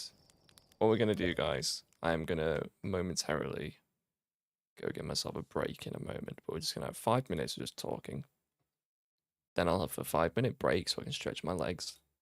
And then we will continue.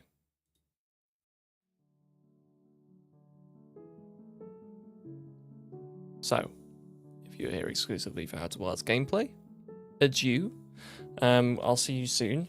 Be back in about like 10 minutes. For those who are here for a bit of a chatty segment, now is your opportunity. You have my undivided attention.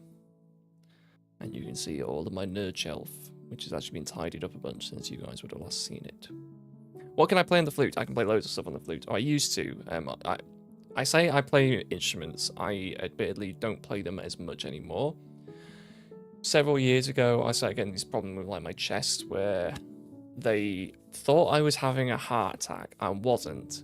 It's just I was displaying symptoms of a heart attack. What had actually happened is I had potentially damaged the intercostal muscles in my ribs from jazzing too hard. Unironically, I played the saxophone for so much and so long that I genuinely injured myself. So I just started playing less and less and less. And the other thing is that I grew up doing music, and like everyone expected me to go and be a musician, and I don't know about everyone's been in that kind of similar situation, but it's exhausting. It is absolutely exhausting when everyone expects one thing out of you, you know.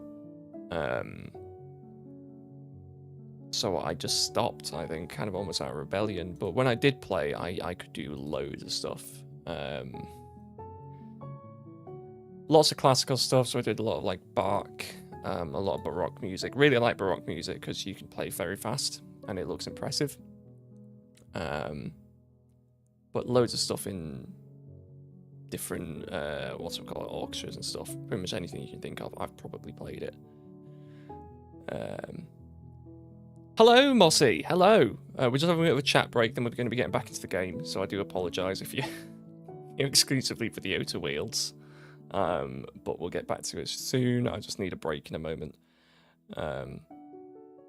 Yeah, one of my favourite pieces I ever played was the Braveheart medley, and doing like kind of very Scots music. Anything Scots or like Irish, like Celts, like anything Celtic, I adored playing on the flute. But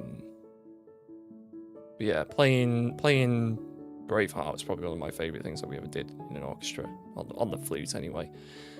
Sax, so I played... We'll do like a bit of a music memory lane while we've got a few minutes. So I started playing the flute when I was young. I think I was like 8, I think. And essentially in the UK, you can have, or definitely in my area, the council's got like their own music service. And they would offer music lessons to kids. Don't think they were free, but I think they were like heavily subsidized. Or they might have been free. No, if they're in school, they were free. And I remember this teacher came and said, "Who wants to play the trumpet?" And loads of people put their hands up. And it's like, "Who wants to play the clarinet?" And lots of people put their hands up. I hadn't put my hand up. I was like, I don't know what any of these are. And then eventually she said, "Who wants to play the flute?" And like 2 people put their hand up. I was like, I guess. I don't know what a flute is. And then I went home that night and I went, Mum, I'm going to learn how to play the flute. What's a flute? So she had to explain to me what a flute was. Then I had to go do this, almost like an aptitude test. And I failed the test, apparently. I never knew this in my later years. I actually failed the aptitude test. But my mum begged and pleaded that they'd let me learn the flute. And without being funny, without blowing my own trumpet, I was good. I worked hard at that. I spent time every single night, without exaggeration, every single day I practiced. And I put the time in, I put the effort in. And very quickly I took off. So for those who don't know, definitely in the UK, I don't know if it's the same abroad, but you can have up to 8 grades in an instrument. 1 being you are a beginner, and 8 being you are like practically virtuoso, like you are as good as... We can't teach you anything more. You've got to go learn the rest yourself. When I was at secondary school, by the time you finished secondary school, it was good to be about grade 5. That was considered you were really, really good. I was grade 8 by the time we left school. Because I put the time in, I really did, and it clicked. I was really good at it. I did loads of music, and everyone thought I was going to be a musician when I grew older. But like I hinted at earlier, I just got sick of it. I got sick of people presuming that's what I was going to do, and it very quickly turned into, "Oh, how's the music going? What stuff have you played recently? How's your flute treating you? How's the saxophone going?" And it very quickly became apparent no one actually cared about me. It was just about my music. So I stopped doing it kind of out of rebellion, and I regret it a little bit. But I picked up the flute when I was at secondary school. Not the flute, saxophone. Because I always really wanted to play the saxophone, and that was great fun. That was really good fun. And again, picked out quite quick. It's very similar to the flute, as far as like finger patterns go. Just very different mouthpiece arrangement. But with that, I played all sorts of stuff in my sax. I did so many things. Because there's different size saxophones. There's alto. I mean, there's technically soprano, which I have played. But the main 3 I played there's alto, then tenor, which is slightly bigger, and then the baritone, which was a beast. You had to have some proper lung power to play a baritone sax. I remember one of my favorite things we ever played, and it's so dull, kind of. We did Uptown Funk by Bruno Mars, and I was playing the Barry sax. And this was like a beginner band. I conducted at a beginner. I've conducted too. There we go. Yet another thing I have done. And I was helping the main conductor because I was like one of the seasoned kind of musical students. And I'm like, right, it'd be really good if you could help teach these like new kids how to play in a band. So I was like in the training band. And we did Uptown Funk. And they were like, right, Jack, can you please go and be like the Barry sax, because we need like a real strong bass presence in this. And in Uptown Funk, the dum dum dum dum dum dum dum dum, doing that on a Barry sax is medicine for the soul. I can tell you now. Holy shit, did that feel good? And like, I remember the first time we played that in a concert setting, you could tell everyone was real nervous, and all the kids were like, oh. Second, I started up with that. Then after a few runs of that, the tuba next to me started up. All the kids were like, "Yeah, right, we're feeling this now. We're in the zone." And that's all it took, just me and this other older lad, doing this bass line, and it was awesome. I have never had so much fun in a band. Piano's good. I played quite a lot of piano. It's probably my weakest instrument, but it's ironically the one I play the most now because I play it when I'm singing. Like I can do chords and stuff, but I can't do any like fancy stuff with the piano. I never have. I was never quite that good. My coordination isn't very good. What others? Like, I mean, with a saxophone, I've done all sorts. The big one with the saxophone, people always ask, can you play Baker Street? Or Careless Whisper was the other one. I can play Baker Street. I would rather die than learn Careless Whisper. But yeah. We've done The Simpsons. The Simpsons were good fun. Actually, fun story. And this was probably my proudest moment. It wasn't necessarily my favourite moment, but it was the moment I was most proud of. My saxophone... I can't do that, but my sax tutor could. My saxophone tutor was a gentleman called Rob. And he's from a little bit further north than I am. He was an ex-Royal Marine. And he was probably, other than my dad, the most important kind of older figure in my life that I looked up to. Fantastic guy. Like, absolutely amazing. He lived and breathed jazz. Everything was jazz. Like, if you've ever seen La La Land, that level of all he thinks about is jazz. Absolutely amazing guy. He could shred the saxophone like no one's business. And he had this, he had like, you know in The Simpsons, like Lisa Simpson does like her solo break. Rob practiced and practiced and practiced, and like he had like this lick that he would always start it off with. Then he would improvise, but he always started it off with the same variation of notes. And I remember once I got asked to sit in on the tutor's band because I was good enough to play with them. And Rob wasn't there because he was actually playing a jazz gig somewhere because he got paid more for it. So I had to sit in and like, right, we're getting up to the solo. And I remember just standing up in front of this hall full of like school kids. And the first like 10 notes come out of my saxophone were the exact ones Rob did. And I didn't plan it. I didn't practice it. I don't know how I did it. To this day, I could never recreate it. And the look of shock and adoration on everyone's face in that band was the proudest moment like of my life. I have never been so happy. Like, even me, I sat down afterwards and I was freaking shaking. I was so like hyped up. I was like, oh my god, I'm never gonna do a solo like that ever again. That is absolutely amazing. See guys, this is how easy it is. Just ask me stuff about my life and I will just monologue. I like monologuing, in case you couldn't tell. I quite like my monologues. Right. Monologue over. Thank you for listening to me. I'm going to go have a quick break. I'm going to refill my drink and I'm going to stretch my legs. Please look after yourselves, stretch your legs as well. We'll be back in like 5 minutes or something. Then we'll continue with the game. And we're just going to go around, find a few more nice chill places to sit. smell the pines, and we'll just sit and talk some more for like the next few hours.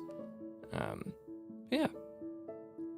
Thank you all so much for watching so far. Take care of yourselves. Go get a drink.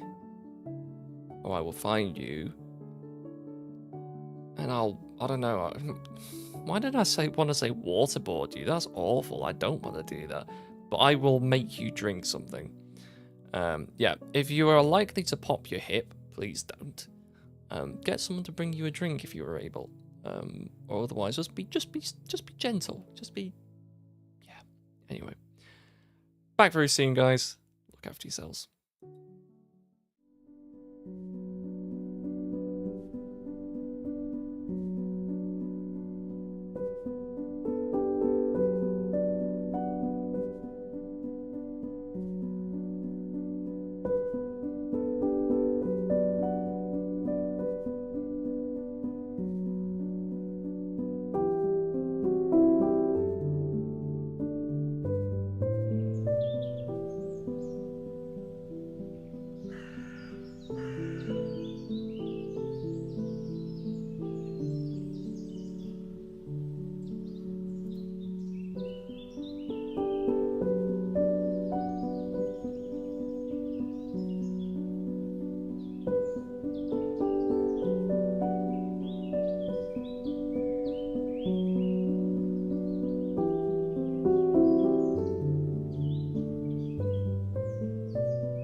Freaking T3485. I see you, tank nerd.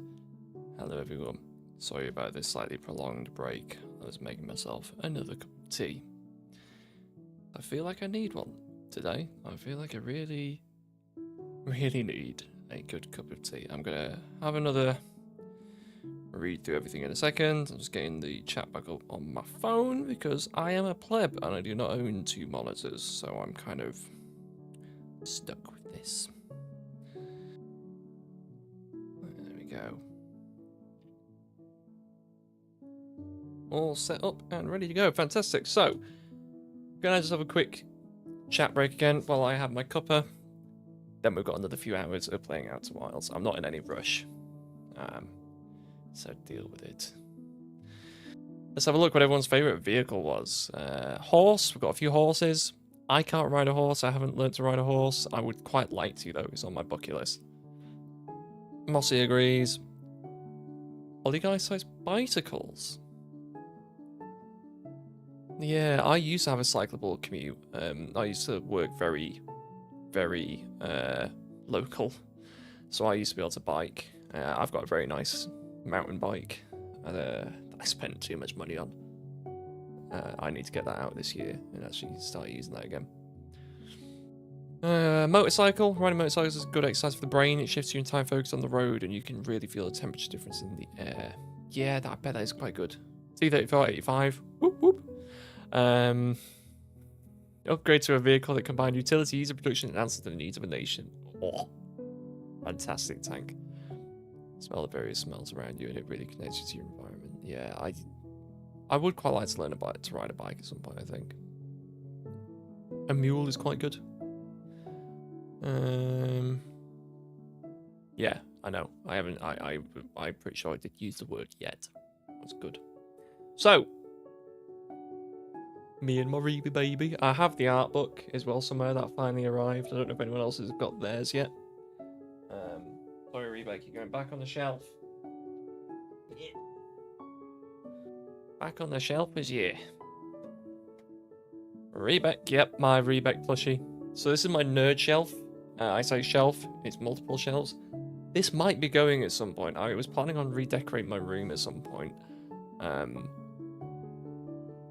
But money and time, you know? Yeah, Rebec's fantastic.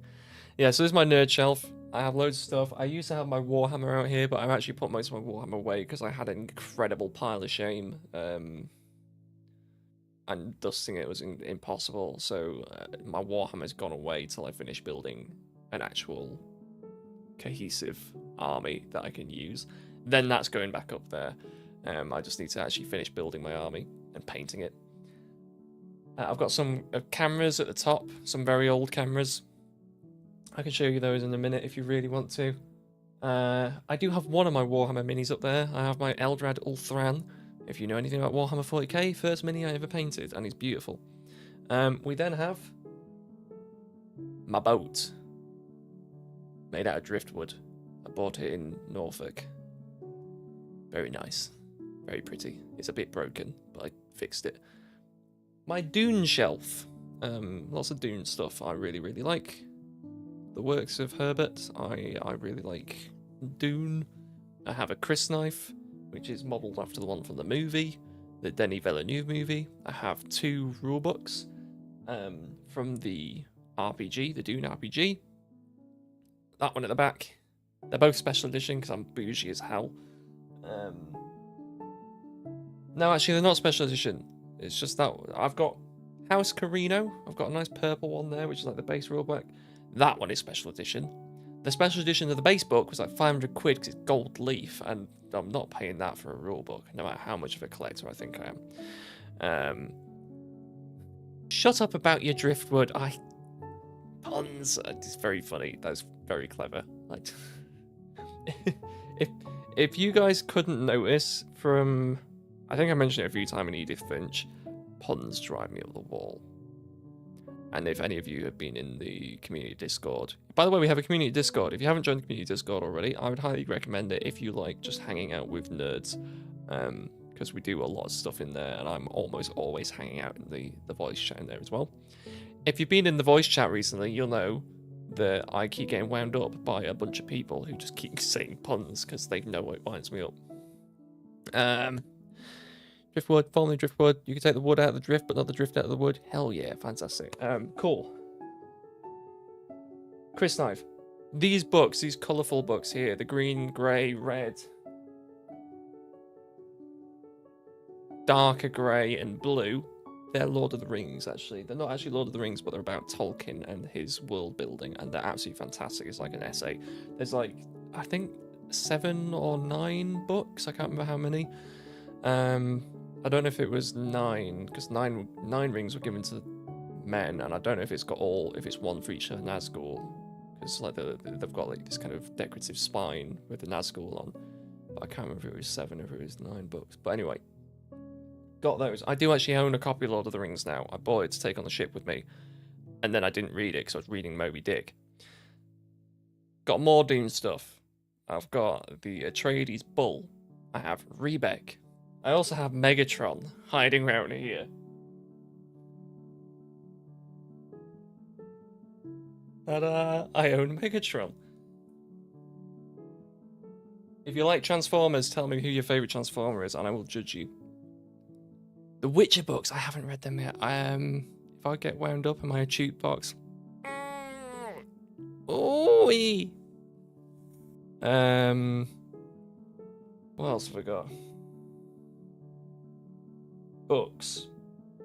If you watch Edith Finch, you'll know that I have the Necronomicon. I've got the complete works of H.P. Lovecraft in a very beautiful hardback cover, which is one of my prized possessions. What else do I have? Anything else interesting? I don't think so. Most of my stuff I put away, to be fair to so I don't have to keep dusting it. Yeah, my aim is eventually to have like a lot of shelves with loads of nerd memorabilia. You like Starscream? I do like Starscream. Starscream's quite good. I think my favorite one is Soundwave, Shockwave, Soundwave, which is good because Soundwave is like the one that I'm pretty sure is absolutely psychopathic and it's done some really horrible things. But anyway, I just really like the design. I really like just like the fact they transform into like a giant cassette kind of recorder, like cassette player. It's so silly. It's so silly. It's like, he's like 15 feet tall. Why does he turn into a cassette tape? You have an entire server under your bed. I had a friend that oh god, I've just opened another Discord. Why on God's earth, Yuzari, did you take that picture of me? Oh no, that is awful. That is so awful. Also, Memster, to answer your question from the Discord server, no, I haven't played Journey yet, but I will be playing it. I love Starscream. I love Starscream. One of my favorite video games is a Transformers game. I think my era of Transformers was like Transformers Armada. That's like the one that a lot of the toys were available when I was younger. Yeah, no, I think Transformers Armada was kind of my era. I think I've injured my arm slightly. I've caught it on something. Also, this is going to sound really stupid. I can't remember because I know Yuzari, you've got a different username here. Which one's you? Which one's you, Yuzari? I can't remember. I am so bad. You guys, you've all got so many different usernames, and then you have different usernames in different places, and it confuses the living daylights out of me. We will get into the game soon, I promise. I promise. We will get into the game soon. This happens all the time on my streams. I get sidetracked by talking to people. I've got to get a different mug, because reasons. I've got so many mugs.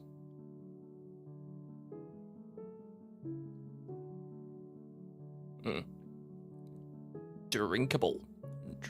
What's everyone's favorite hot drink? Yeah, shut up, whatever. I know, Jimbo, I know. Yes, Dadley, I know where you are. I can never forget. Yeah, I always recognize when you're there. Yeah. Mossy NC loves tea. What is your favorite cup of tea? What is your go-to tea? Coffee wins. I am actually a very bad Englishman because I like both. I like both tea and coffee. Just depends what mood. Oh yes, Mossy. Yes, get in there. I do like a good Earl Grey. I made the mistake of having Earl Grey first thing in the morning, and apparently that's actually a really bad idea because like citrus, like first thing in the morning, can be quite bad for you. Like, can make you feel quite sick if you're easy to make feel sick. Apparently, I'm very easy to make feel sick. What got me trying Earl Grey was actually Star Trek. Because Picard's just Earl Grey, black. And I was like, you know what? I want to try that. I'm ashamed to say I can't drink it black yet, I don't think. No, I can drink it black, but I can't drink it unsweetened. Yeah, I really struggle, to be fair. I think my body is just messed up. So, like, fun fact, also, hello everyone.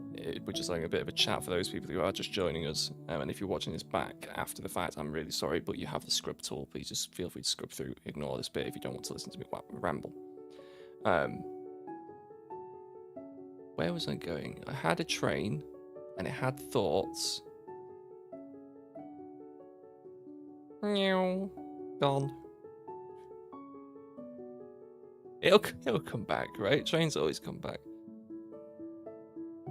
Hello, Leonie?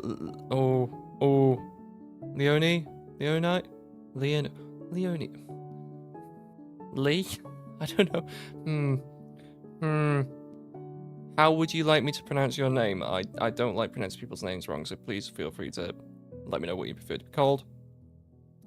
Firewatch play. Someone likes my Firewatch playthrough. Oh my goodness. Even I don't like my Firewatch playthrough. Hello. Leonie. Yep, cool. Fantastic. I was talking about teaser Star Trek and Earl Grey Black. Yeah, but I don't think I was going to talk about that. I was going to talk about something completely unrelated because I am just like that.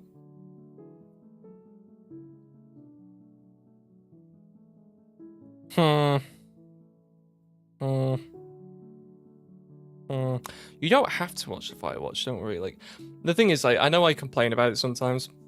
I'm sorry for complaining about this, because like, I am genuinely grateful for every single second of everyone's time, whoever comes to this channel. Like, it means the world to me. You don't have to be here. There are a lot better channels that you could be interacting with. But one thing I have found definitely is Outer Wilds as a series does really well. Loads of people go and watch it, and then they get to the end of Outer Wilds and then just like... people just vanish, which is fine. It just means more when some people stay for not just Outer Wilds. But yeah. I would enjoy Journey. I would. It is on my list to play. Don't worry, I have a list. But I actually have a plan. Right? So, again, one of the perks of being here for streams is you get the behind the scenes stuff, and I like to talk about behind the scenes stuff because very much like being a sailor, if you ever ask a sailor about being a sailor, they will tell you everything you need to know about it because I love talking about it. I do actually quite enjoy talking about things. Yes, Natalie, thank you. So I'm doing Blueprints next. Confirmed. Heard it here first. Ta-da. I am doing Blueprints next. I have recorded the first episode. It went really well, then I got to the edit and the audio was knackered. So I have to start again. I will make that very clear in the video. I'm not going to try and pretend. I just feel bad because now you don't get my first impressions to like the mechanics of the game. Yeah. Yeah, no, I also don't worry. I like when I complain about people. I say complain about people leaving. It's not. It genuinely doesn't really mean much. It's just me blowing steam for the sake of doing it. But yeah. So Blueprints. Unfortunately, you don't get my first. I know. Don't get me started. I don't know if there's like a bit in it where you can see me realize when it's Blueprints. I think it's when I think it's after the fact I sat there editing it. I was like. There are blueprints. That's why it's called Blueprints. God damn it. But yeah, so unfortunately you don't get my first reaction to the gameplay mechanics. But I have only done like 1 day worth of the game. So I have, I've got loads more left to do in it. But I've got Blueprints to do. In and among that, at some point I will play Journey. And that'll probably just be like 1 or 2 episodes. Just to keep it short.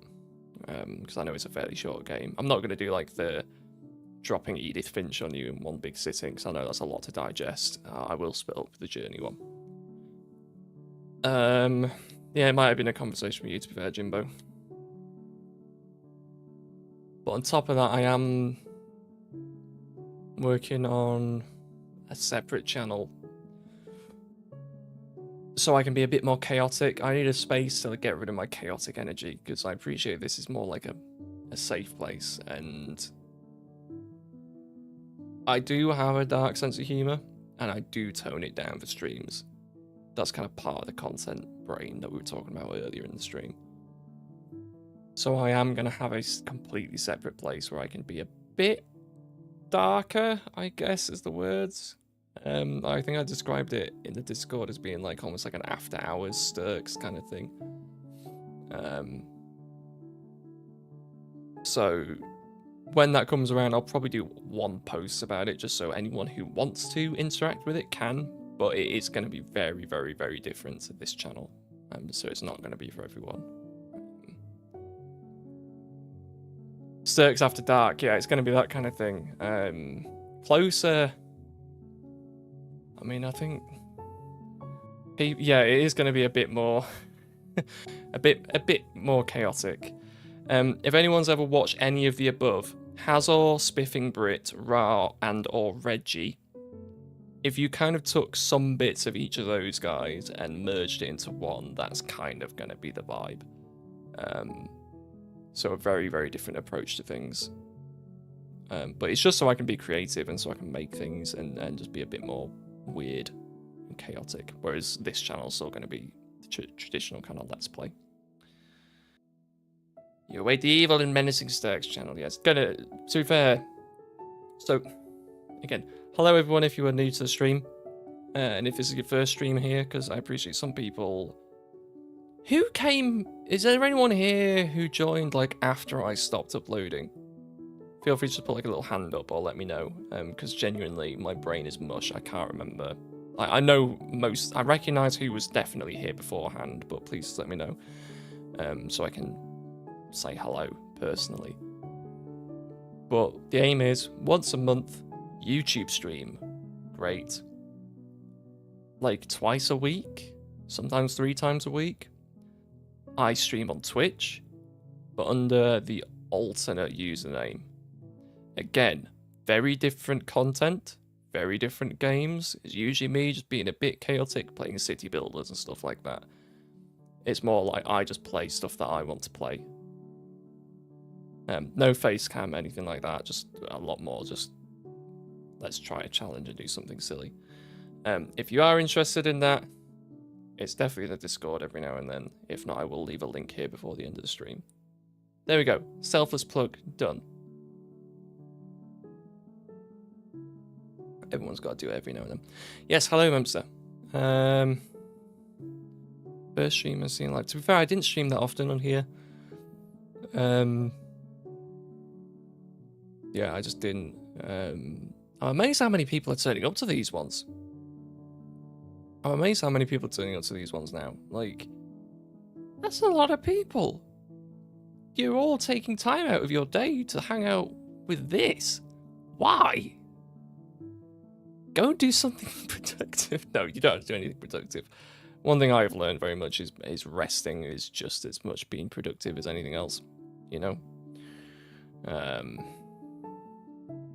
Yeah.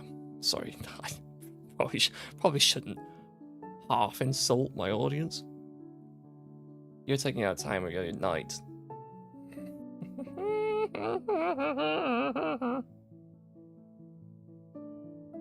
Thank you. No, genuinely, I've said this before. I can't remember in which episode, but I definitely said it in one of my Outer Wilds.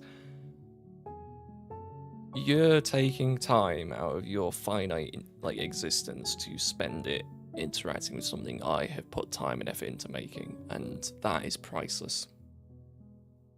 So, thank you. And that isn't like a vanity thank you. That is like a genuine thanks from me. Yeah, this will always be chill. Like I said, you're more than welcome to hang out in the Discord. It is a lovely place. The people are fantastic. And we do a lot of stuff in there. We hang out a lot and play games and stuff like that. And it's just good if you ever need just a chat with someone as well. Like, I can be loud and chaotic. And I swear to you, I definitely swear a lot more now. But that's just because I've been doing... I was training to be a sailor in Newcastle, and then I was at sea. If you don't know anything about the UK, good. If you know anything about the UK, you will know now why I swear even more. Yeah, I will always, no matter what format it's in, I will always choose being nice. Because that's just better, isn't it? It's just nice to be, it's good to be nice. I mean, today as well, I have the mouth of a sailor. I definitely do now. Officially, I officially have the mouth of a sailor. I am sad that it didn't work out. I am. But it's for the better, and it's good to be home, and it's good to be among friends and family, and Especially now, like, before the break I mentioned, I've got a genuine problem with my balance at the moment. I'm really suffering with, I've forgotten what they call it, it's like BPPV or something. I've kind of vertigo, so when I really struggle to walk at the minute, I have to use like a walking stick to get around. If I was like that on a ship, I would have been stuck, and I would have been in a really bad way. So it's actually kind of worked out. Yeah. So, where was I going with this? Tonight, for those who maybe missed the intro to the stream, and I promise this cup of tea is slowly getting down, we will get back to the game in a moment.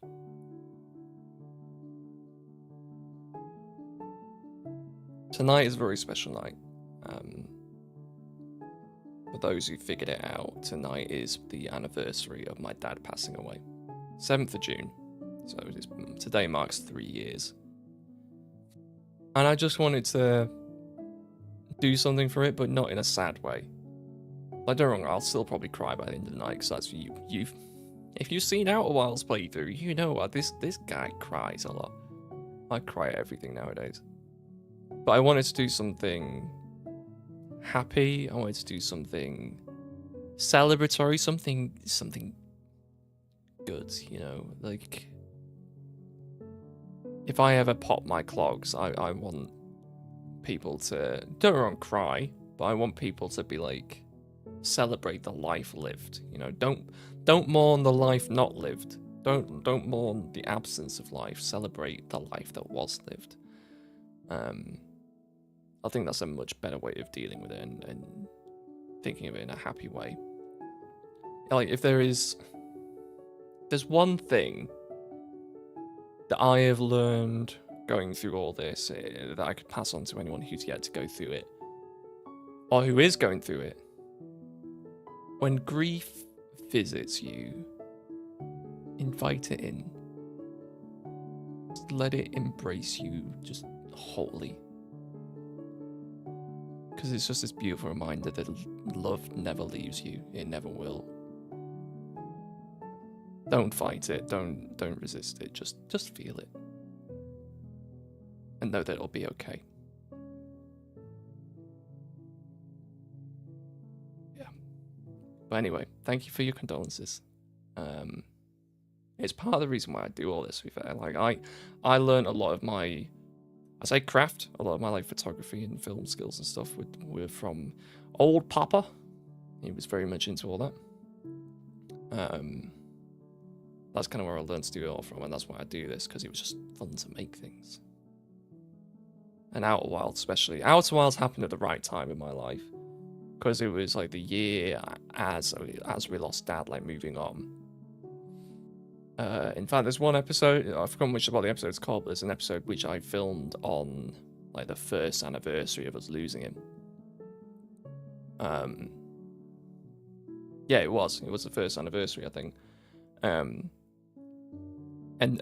I think that's why I go into Outer Wilds in a particular way, and why I kind of see it in a particular way, because it's very metaphorical for life and for it's a weird mix of holding on and letting go, you know, feeling things, remembering the stories, but ultimately one day you will have to let go.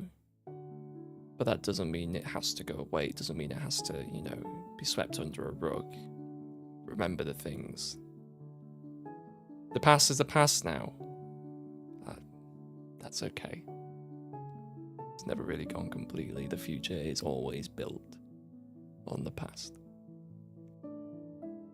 The best way I look at it is, and it's the same with life, right? Life and Outer Wilds.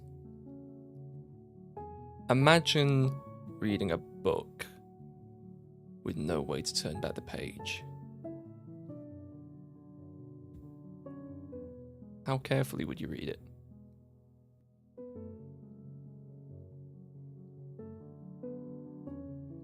Oh, that one. Mars, don't bring that up. I'm trying not to cry right now.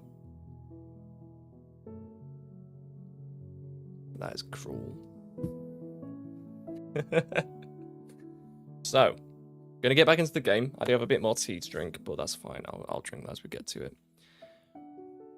While I'm playing, especially those of you who are new to the format and stuff, if you have any questions, feel free to ask questions. If you want to just point things out, point things out. If you have any recommendations, have recommendations. All we're doing today, we're not doing anything particularly stressful and or involved. We're just playing, wandering, smelling the pines, and just being social for a little bit. So, we've looked around Brittle Hollow. Not Brittle Hollow, Timber Hearth. Just went to Brittle Hollow. Where to go next? I suppose we could go see Gabbro.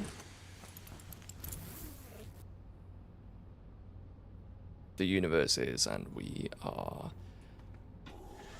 God, I really. Oh goodness, Leone, no, please. That is, I think that is the first one that actually made me cry in Outer Wilds.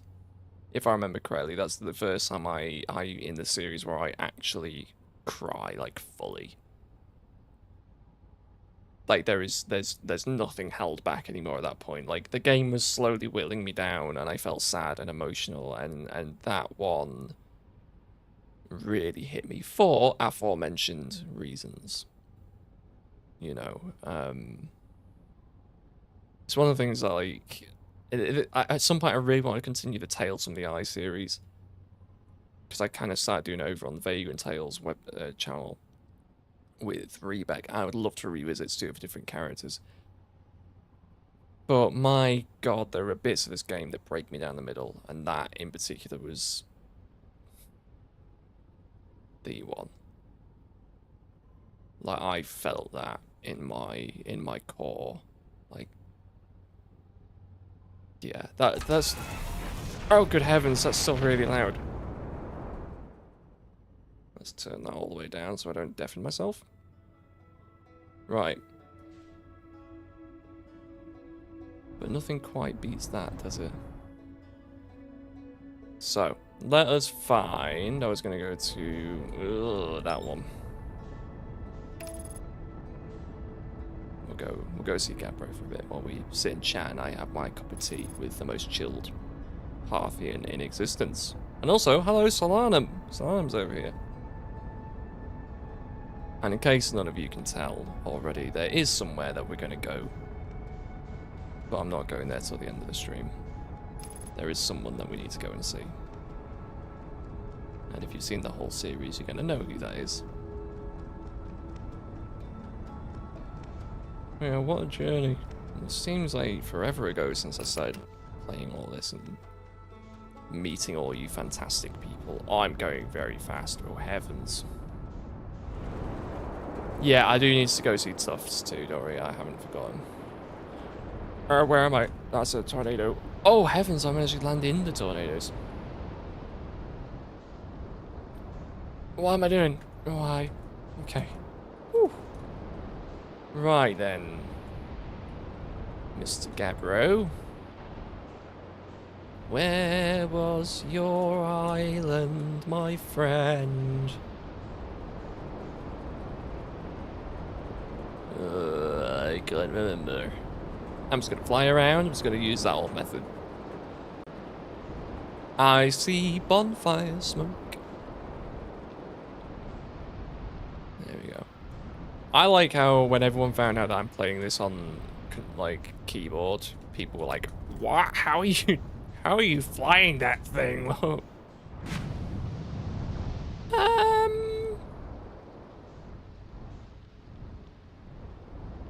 I don't think that's meant to happen.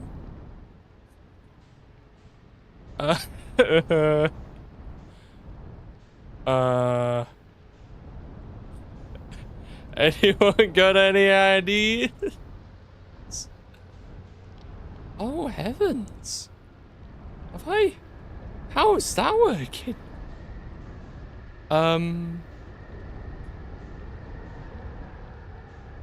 You know what? I don't think we're gonna visit Gabbro today. I think I might go see someone else. Anyway, see you later, MLC. Don't worry. I think you popped into the Discord. I'll see you another time. Right. We're not gonna land there because I'm not even gonna risk getting out. Because if that happens and I'm not in this, I'm gonna freak out because I'm heavily thalassophobic. So I guess we go see Chert. Let's go see Chert. We'll go... Ah! Why am I falling out of everything? Oh my god! Oh my...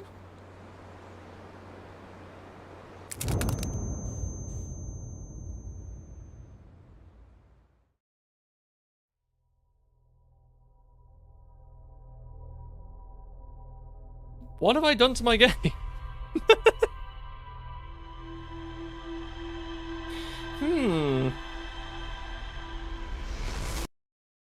I don't think that was meant to happen. I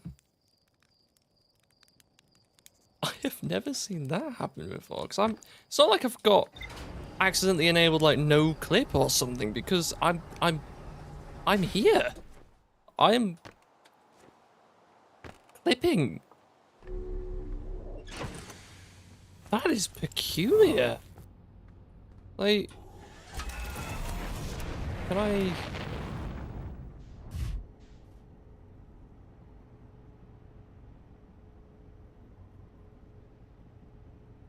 I have never seen that happen before. Right, let's try it. Let's try it again. You know what Einstein said about insanity and whatnot. Let's go give that another go. Where are you, girl? There you are. That was weird. Didn't like that at all. Right, I can leave my seat. Yep, okay, cool. We're okay.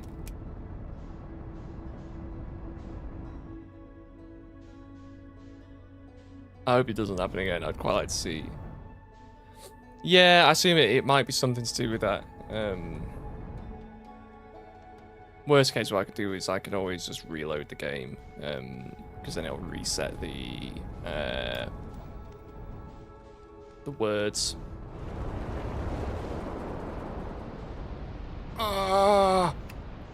Yeah.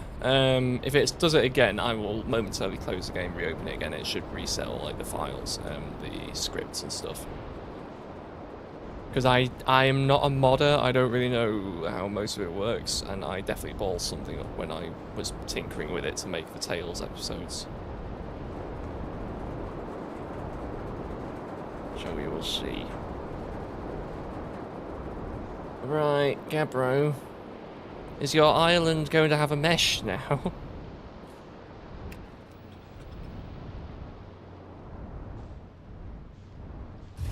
Hey, we have physics, everybody.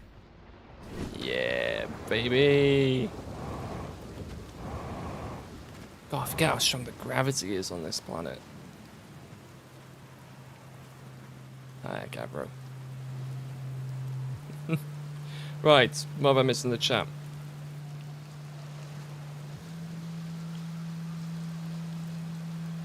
Do you know the second sign of insanity is having hair in the palm of your hands? Yeah, and then the third is checking for it. I know, I'm absolutely everywhere today, guys. Wow. Right. Here we go again.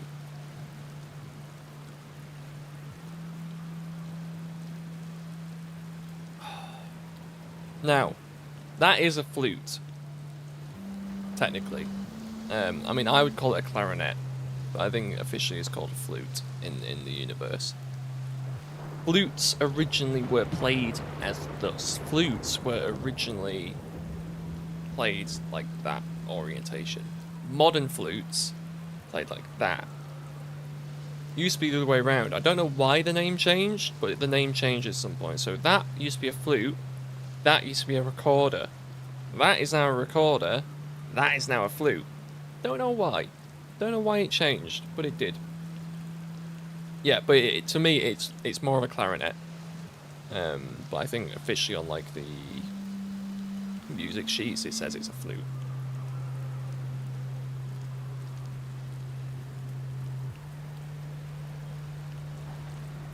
Oh, that was a good cup of tea.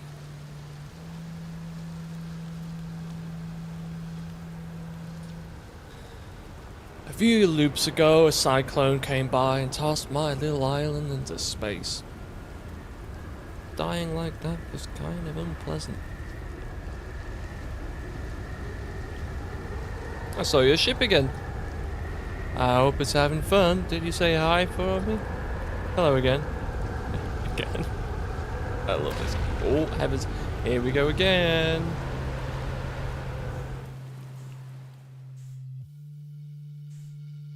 Yeah, I personally would call it a clarinet, but on the music, I'm pretty sure it is written down as a flute.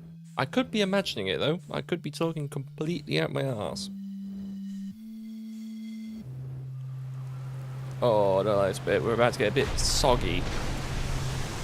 I don't like that. I don't like that at all. Like, I think it's quite telling that Gabbro is in the least relaxing environment in the game other than Dark Bramble. But still somehow manages to just remain completely at peace and just relax and just not care in the world. You know, they are just so... Yeah, there we go. Nice says it's a flute, yeah. I do remember it saying something about a flute. Oh, why was I was floating a bit there. I wonder if the water got in.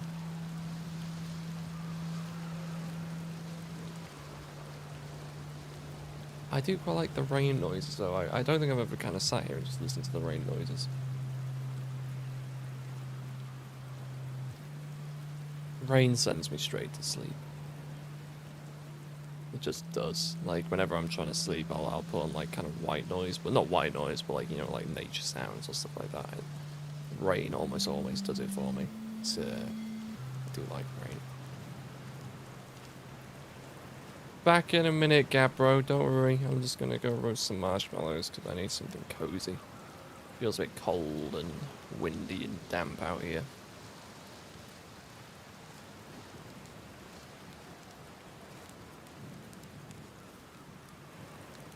I was just about to say, where's their sleeping bag? They don't have a sleeping bag, they've got a hammock instead.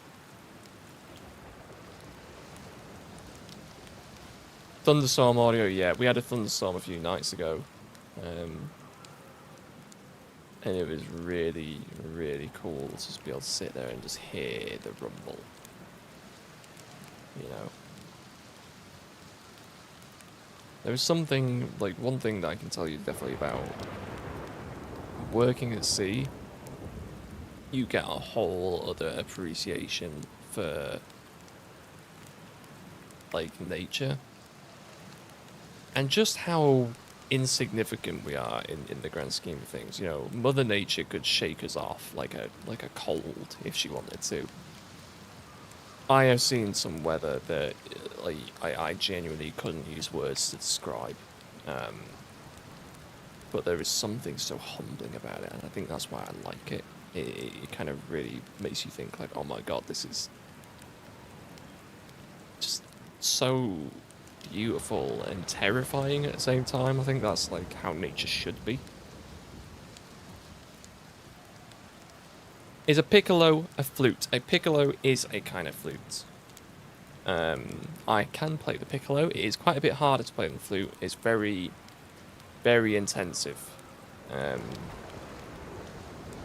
Because the amount of pressure you have to be able to produce to get, like, a good tone out is a lot harder than the flute.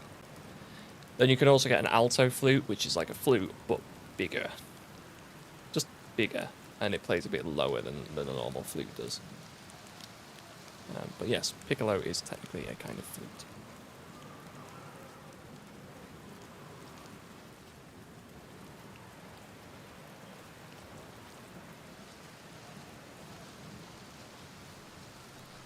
I like how they just kind of made themselves home here. Like, I don't feel like Gabbro really had any genuine plan on how to get home. Like, they just presume, someone will come and get me at some point, maybe. So I may as well just... Nothing I can do about it. May as well just try and make myself at home. So they've got the hammock out, they've got the bonfire, they've put lights up so they can see everything, and it's a bit cozier. Just nice vibes. My ship somehow stayed on. That's a wonder. I thought that would have been long gone when we got hit by that tornado.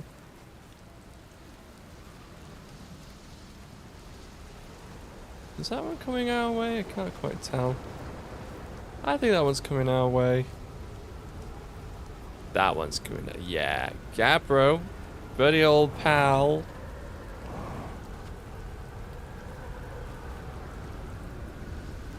I think that's coming our way. That sounds like it's getting louder. Yeah. Oh heavens. I'm staying under here for this one. Ho, ho, ho, ho, ho.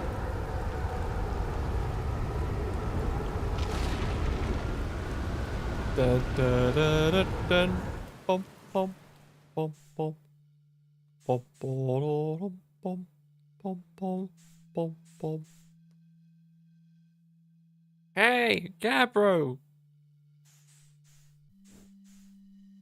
Look at him go.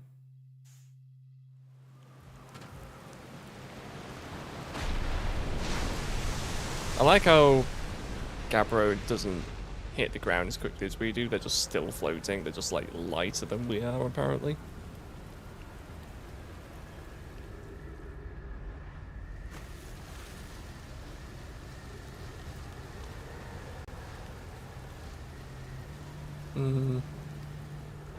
Oh, we've got a little bit of time when we still got the ship. Let's go have a look at one of the other islands while we're here. Whip.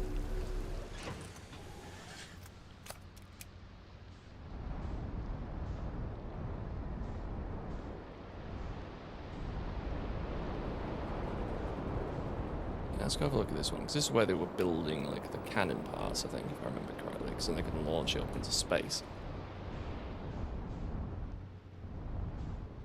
There we go. That's like being around the Nomai stuff. It just makes me very happy. Yeah, I'm yeah. Yeah, that's weird. They're both lighter than we are, but less buoyant.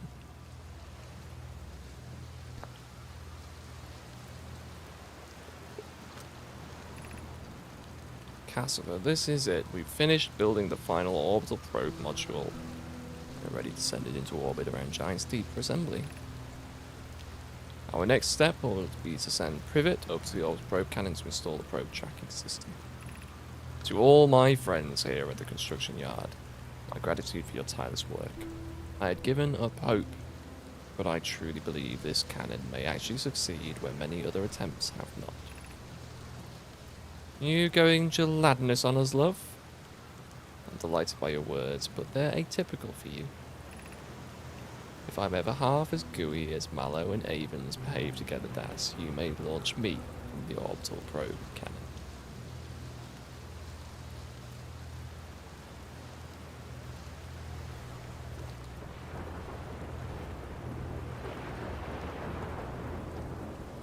I'd like to think this is Daz and Cassava.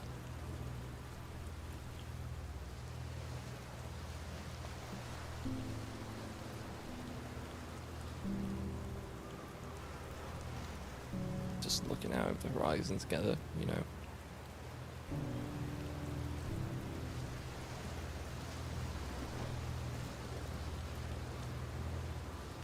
I don't think I ever noticed that on my playthrough. I don't think I ever looked hard enough.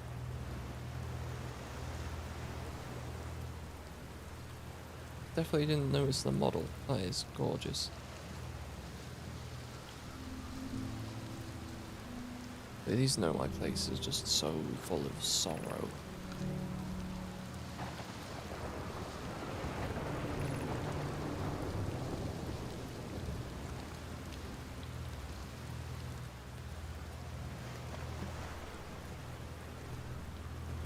Oh, I can't go that way. Can't go that way. I have to go the other way.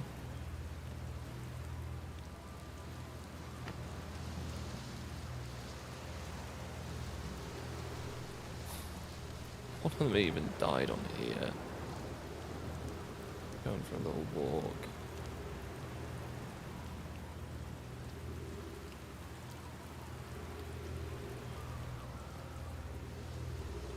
Have I ever been to the other side?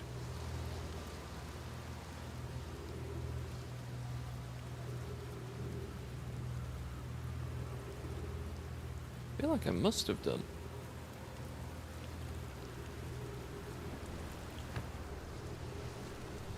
Yeah, brittle hollow projection stone.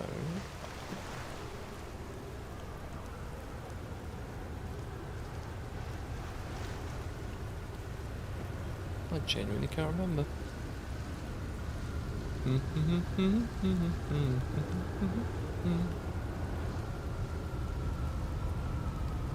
That tornado sounds like it's getting freaking close. Oh. Is it the first time I've ever used one of these? Oh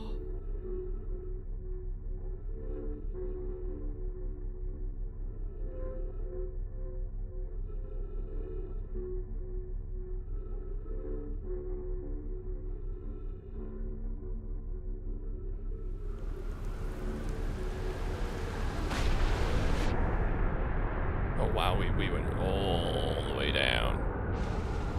I don't know if I ever got this projection stone before.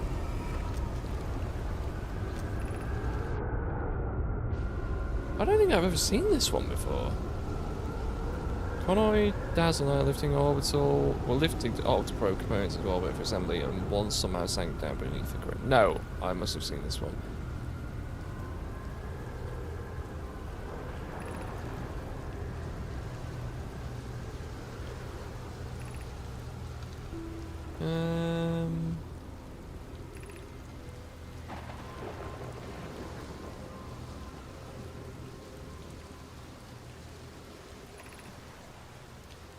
I must have seen that one. I just for some reason can't remember going over to that side of the... going over to that side.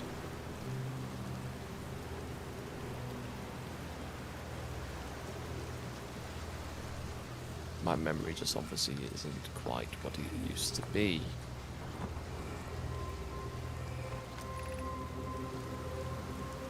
Ooh, running out of time.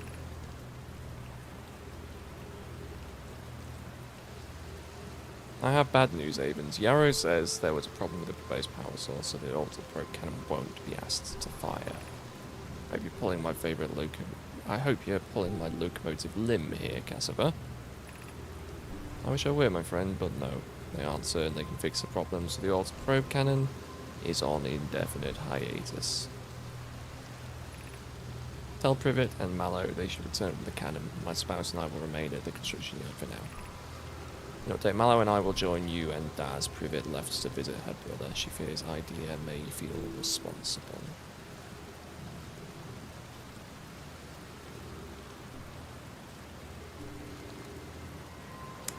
Yeah, Idea definitely felt responsible.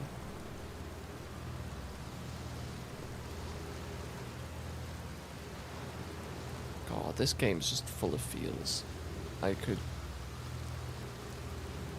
could just immerse myself in this for like forever, but I think, to me personally, it is kind of counterproductive to the game and its message, or the message at least that I took away from it.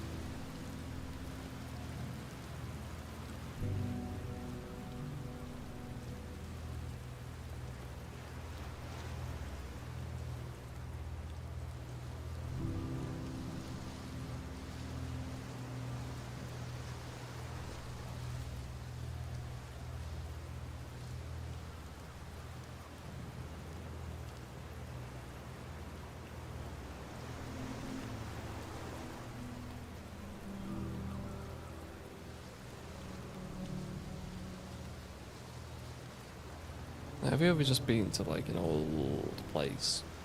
An old museum, a castle, a ruin? And ever just sat there and realised that once upon a time people did walk where you walked and they just... they're not there anymore?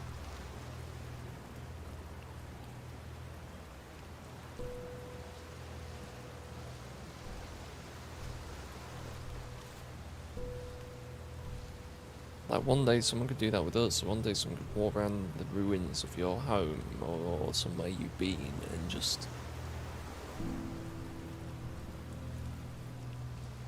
this is all that's left.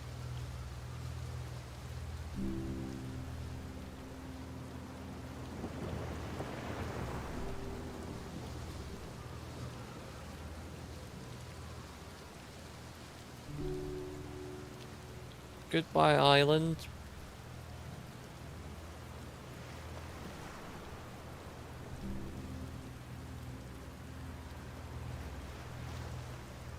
And one day someone will pass and they'll be the last person to remember anything about who we are, and that sounds scary and frightening and sad and depressing.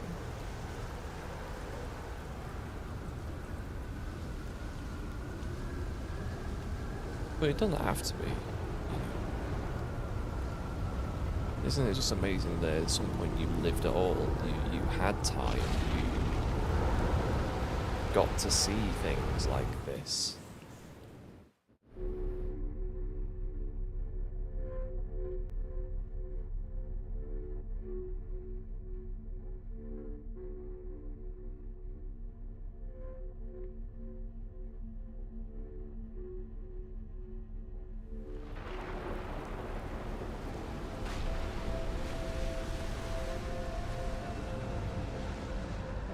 Just land on another rock. I think we just landed on another island.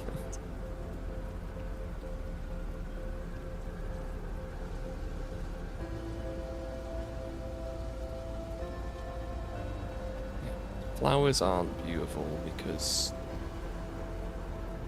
they live forever. You know, flowers are beautiful because you know they'll bloom and then very quickly they will not be blooming anymore. I know, that's the thing. I know it's quite ironic that I'm back here again, because I talk about it a lot. But to be fair, I'm back here more because I want it today, and the day that it is, to be something special. It's just be something positive. You know, it is a trip down memory lane, so like, on days like today, I'll kind of allow myself it. But when I was done with the game, I was done. And I don't know if that's because I was looking at it as this kind of metaphor for grief. You know, like...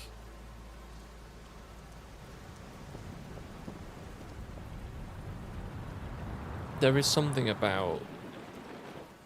and it's not that this makes it a better playthrough for people who have lost people, because there's no such thing as a better playthrough. You take from it what you take from it. But there's something about accepting the end and accepting that you had a fantastic time regardless.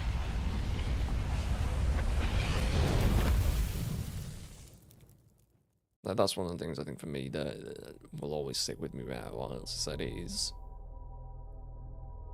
it's all these days, all these memories, it's all these loops. It's just one more go, one more time, please, I need more time, I need more time. And then at one point,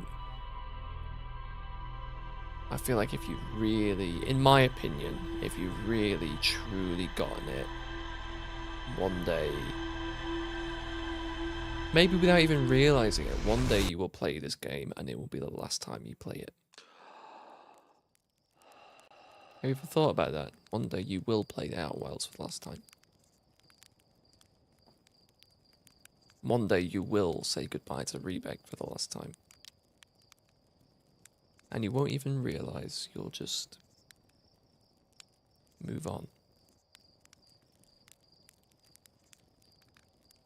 But that doesn't mean it wasn't special, it doesn't mean it wasn't beautiful, and it doesn't mean that it wasn't something worth remembering.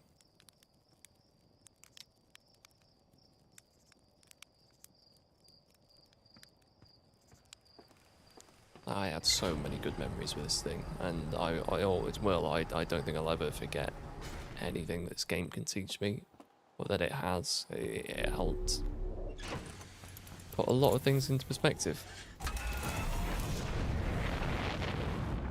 Now we're going to do one last loop. One last loop.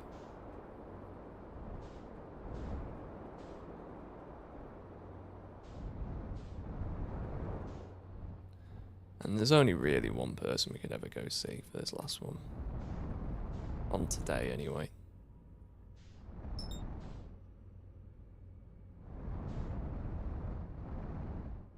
And we'll sit by the campfire. We'll smell the pines. And let's have one more chat.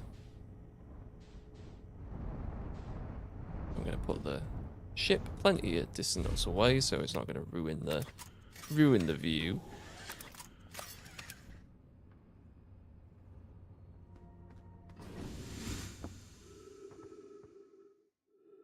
Now I've just got to remember which way it is. Oh, I got myself stuck here. I might have got myself stuck. Right.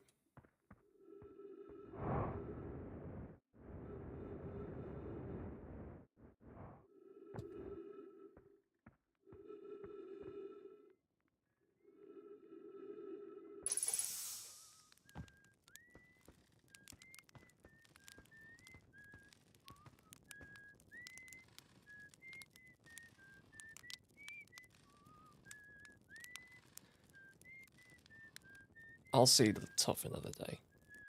I'm just aware I don't have a huge amount of time left, and there's someone very special to say hello to before we have time to go. And I don't do this on purpose to make people cry, but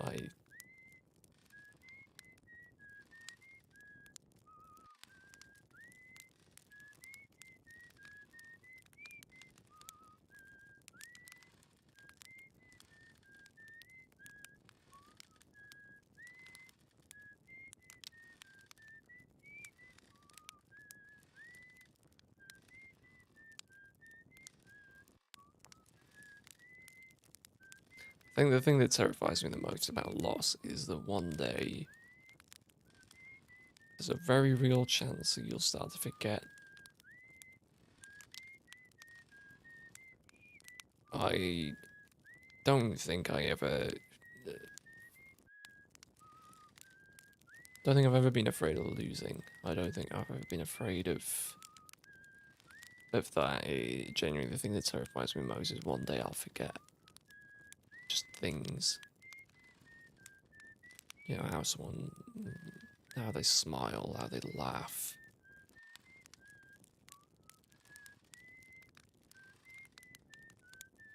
Because one day it'll happen, you know, and that's what terrifies me most. I don't want to forget.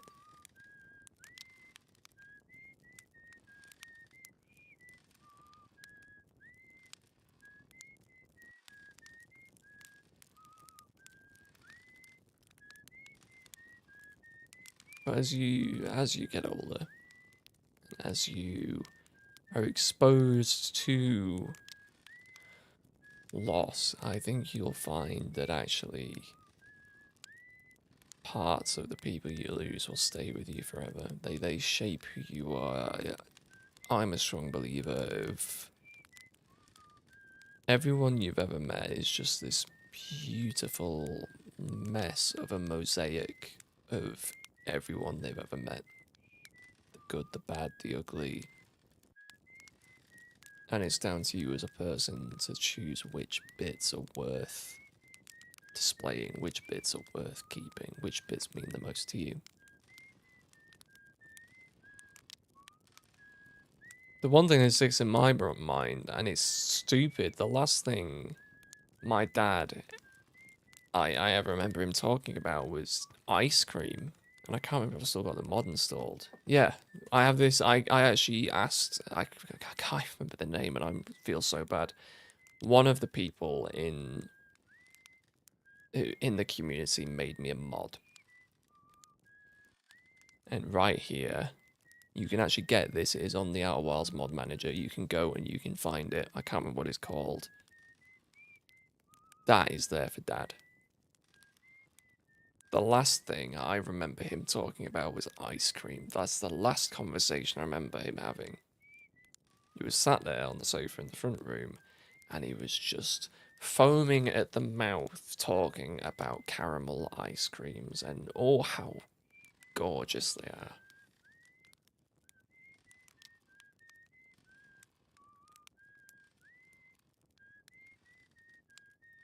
So I asked if there could be something we could do to kind of commemorate that, and it's there. So it's now there. Like, anyone can download it and they can put it in there. Like I think so far I'm pretty much the only person who's used it because why would you give Eska ice cream?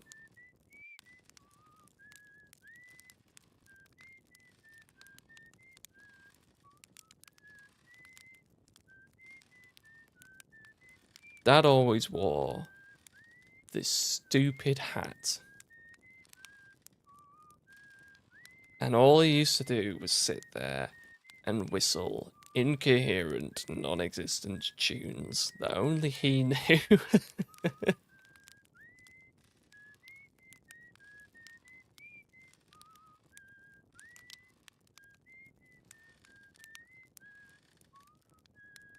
I'll tell you what kind of person my dad was. Up out of shot, I have got a very nice,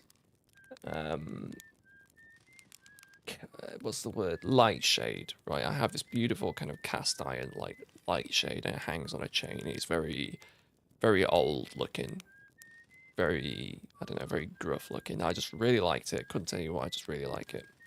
But this chain, if you were to have it hanging all the way down, it would be like waist height, right? It's stupid. So we had to reel the chain up. That was like 7, 8 years ago, whenever it was when we put it up.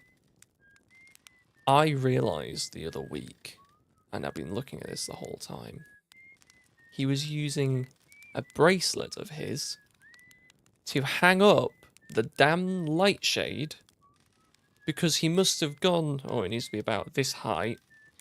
Damn it, I don't have anything I can hang it up with. Oh, wait a minute, yes I do. Took this off, and it's been hanging there for like 8 years, and we didn't even realise till like the other week. And I was like, I need to get that down. I need to get that. It's only like a little copper bracelet, but he had so little, you know, that there's not really anything else to remember him by other than these stupid stories. Like, he did so much stuff. He did so many things. He did all the pirate radio stuff that we talked about earlier. Part of his adventures, I don't know how he didn't die earlier, if I'm being completely honest. The man was a complete idiot. I know one time they got absolutely inebriated and thought it would be a fantastic idea to go to this other pirate radio guy's house and try and, like, scare him. So they made a pipe bomb in his mate's garage, drove by in a white transit van, and threw it at this guy's kind of fence just to scare him. It wasn't going to do anything, so they were in this garage hammering over this lead pipe with a mallet, driving down the road, and they're leaning out this door and they're screaming all sorts at this poor guy's house, and then they hurl this pipe bomb, and it blows one of the fences off its hinges. If they would have hit that thing one more time in that garage, they all would have been dead. And it's just stuff like that where, like, I don't know if it's real. It probably wasn't. It was probably dreamed up, or he was probably drunk one day and thought something similar happened. But it was so funny when he told us.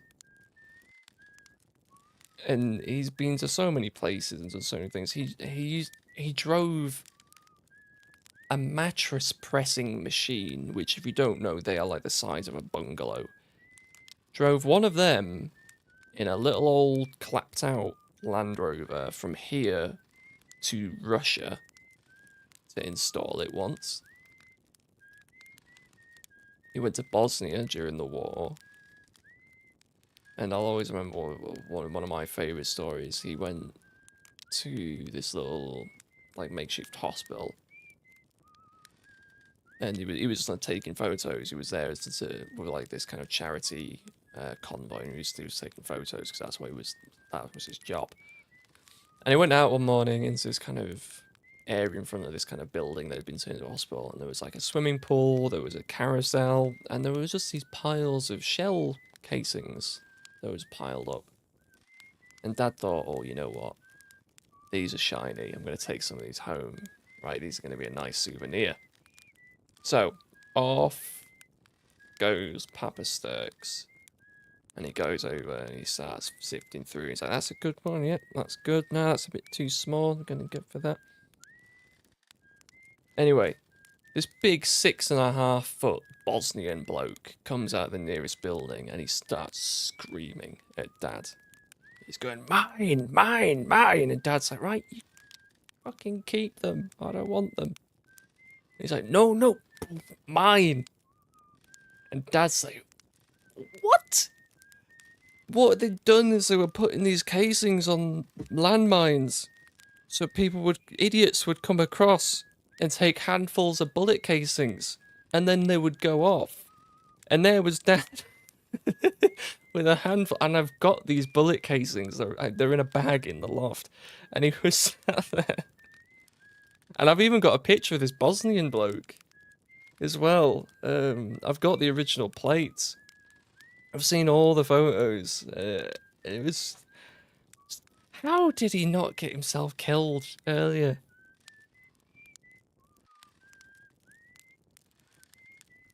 But he was the kindest man I ever met.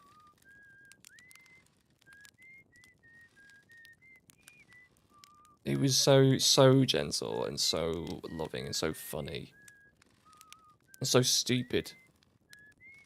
He was the kind of guy that would just dance around the kitchen to really, really out-of-date music that everyone else hated. But he loved it. He absolutely loved it.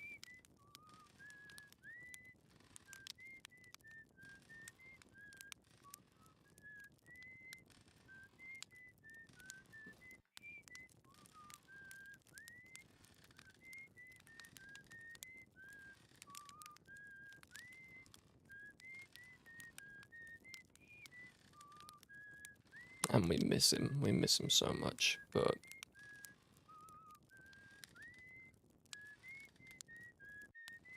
C'est la vie. That's life.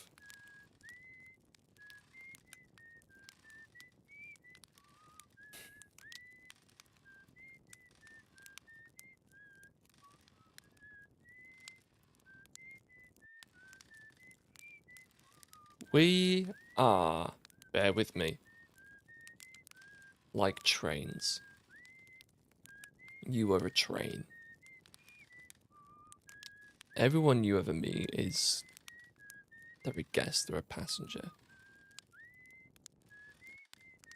Some people will get on and they maybe get off at the next stop.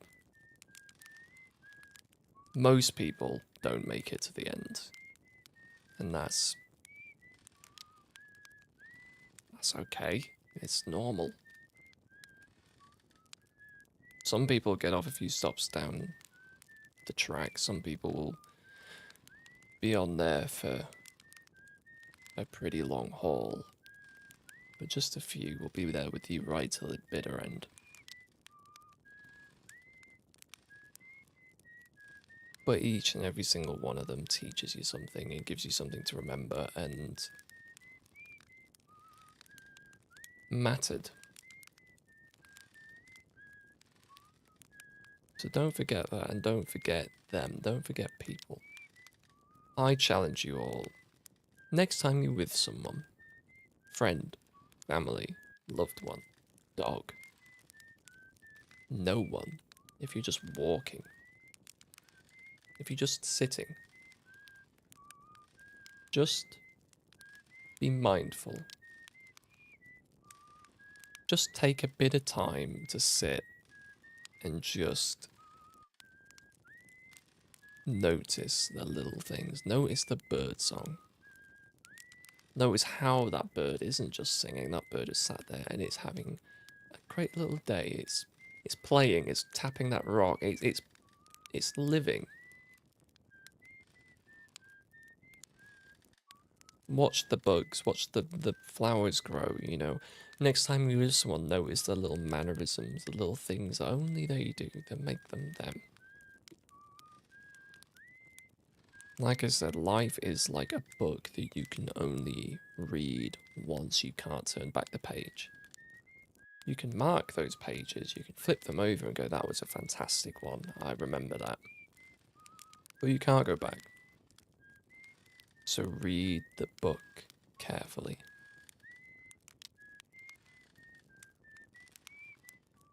Read every single line.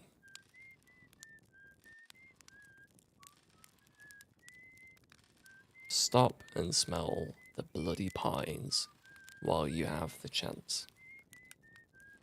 Because who knows, one day you just won't. You won't be able to.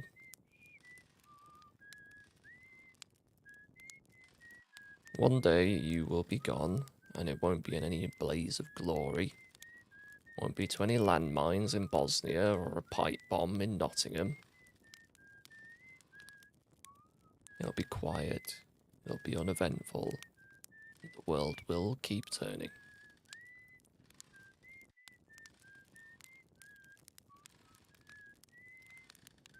But it'll have been made all the better for that little bit of time that you were here. I do try to be inspiring every now and then. I'll always choose to be kind and gentle, especially in a world that isn't. I challenge you to be the same. I've run out of inspiring things to say now. I'm waiting for the end of the loop.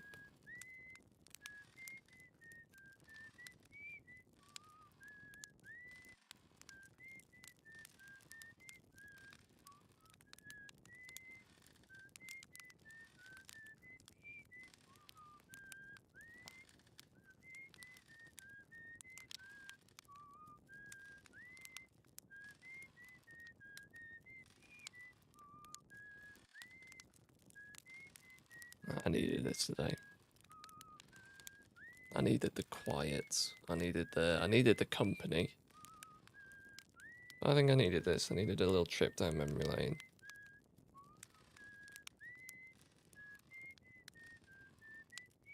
When Dad died, he died happy. He died thinking he was at home. The last conversation you had with me, I think it was with my brother. And he'd gone into cardiac arrest. I don't know how many times, but too many. He was in a bad way. He was pretty much unconscious most of the time. But he would talk utter rubbish. And he was telling Charlie off because he'd put, apparently, like, wherever Dad was, he was saying, oh, you put too many chips in the microwave. You can't put that many in. Your mother will kill us. And then he was asking for a cup of tea.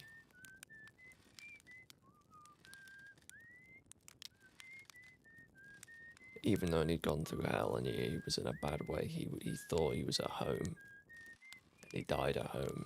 It's to him. And that's all that really matters.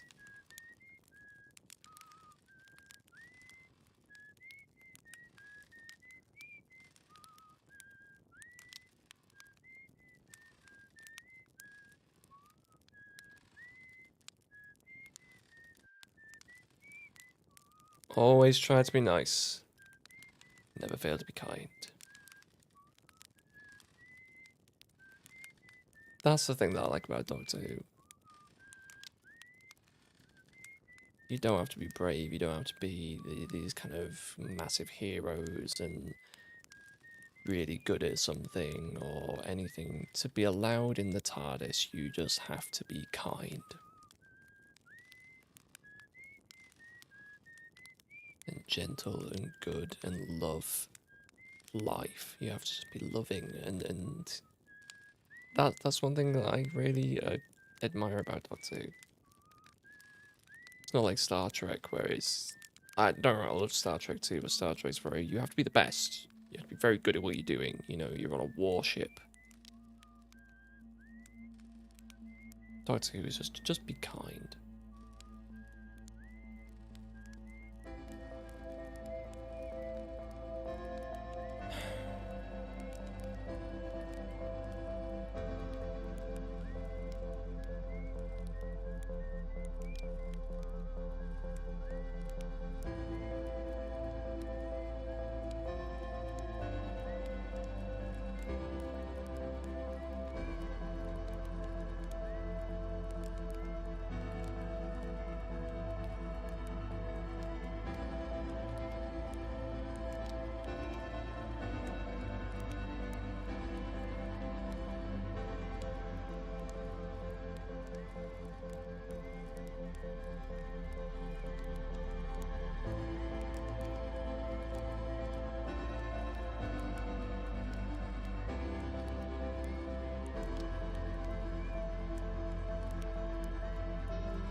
I'll see you around, old man.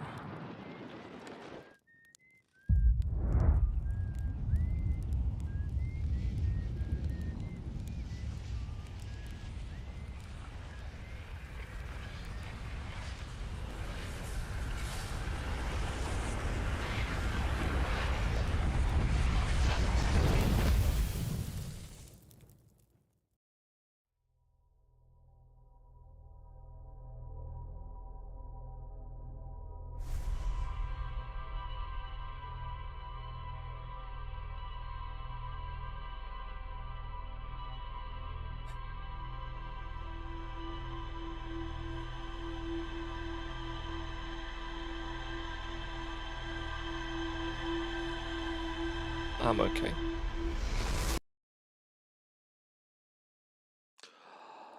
I'm okay, don't worry.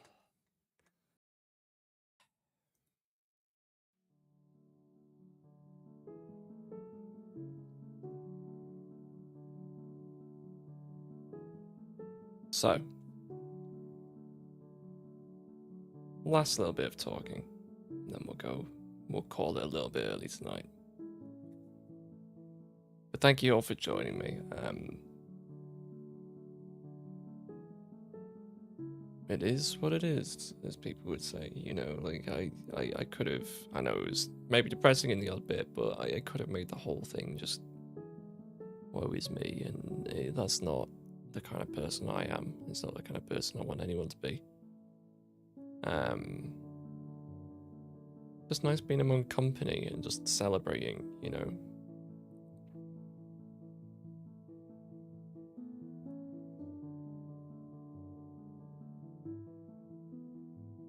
I know you guys thank me, and you guys subscribe, and you guys like, and you guys do this and that, but I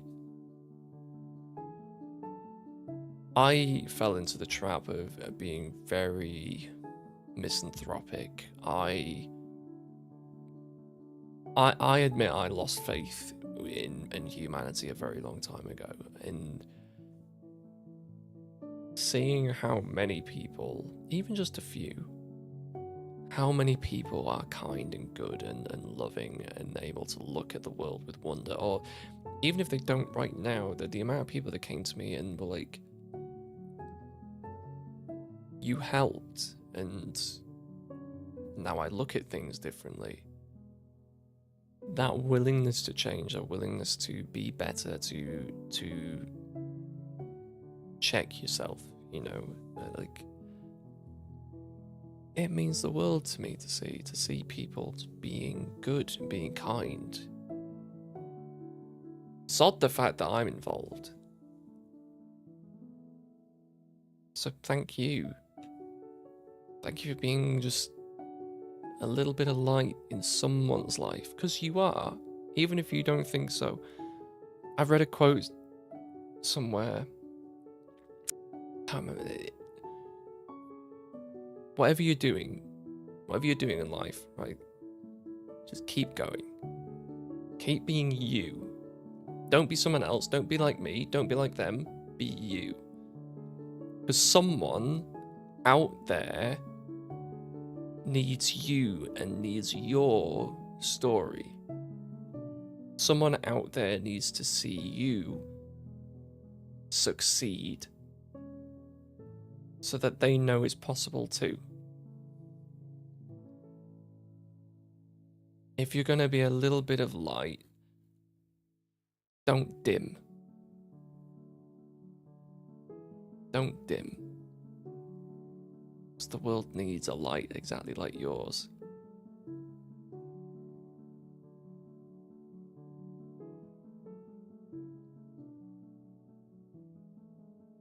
I like that, Leonie.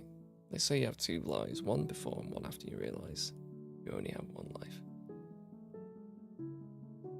That actually leads us perfectly on to how we're going to end tonight, because I had a quote that I found earlier, and I just want to share it with you. And it's actually kind of spawns what we're talking about here. People will say, maybe in another life. No. This is all we get. So please just fight for the things that crack light into life for you. Just fight for the things that soften you. You know, protect people that you love, leave them better than you found them. Defend your heart. Do whatever it takes to keep it open despite what it's been through. Learn to forgive, not just others, but forgive yourself too. Slow down. Taste, touch, feel, and care. Create things that you want to see in this beautiful world. Stay as kind and as curious as possible. Honor your joy. Don't shy away from the good that is trying to reach you. Do not do yourself the disservice of convincing yourself that you're unworthy of any of it. Be strong enough to be gentle. Be brave enough to break. Be all that you are. And when your time does come, when the stars take back what they lent to you, when this little dance ends, I hope you leave this world with a heart that is worn out and tender all over, with a heart that aches from loving and feeling and caring in the best possible way. I hope you leave this world knowing that you poured hope into everything you did, that you crashed your soul into each and every day. I hope you leave this world knowing from the deepest part of all you are that you connected, that you tried for something while you were here. So I'm going to leave you with that. Thank you for watching. Thank you for keeping company. I'm going to go chill. I'm going to go have a nice early night. If you haven't already, please feel free to hop across to our community Discord so you can have lovely conversations like this and also a bit of fun along the way. This is probably going to be the last time you're going to see Outer Wilds here, so if you are here exclusively for Outer Wilds, I am very sorry. Scratch that, no, I'm not sorry. This is about holding on and letting go. If you got this far and you're here exclusively for Outer Wilds, thank you for your time. Genuinely, thank you for taking time out of your life and giving it for me. You didn't have to. But, yeah, forgotten what I was saying. My brain's mush now. Thank you so much for watching. As always, I have been Sturks. You guys have just been incredible. And I will catch you all later for the next part of this little adventure.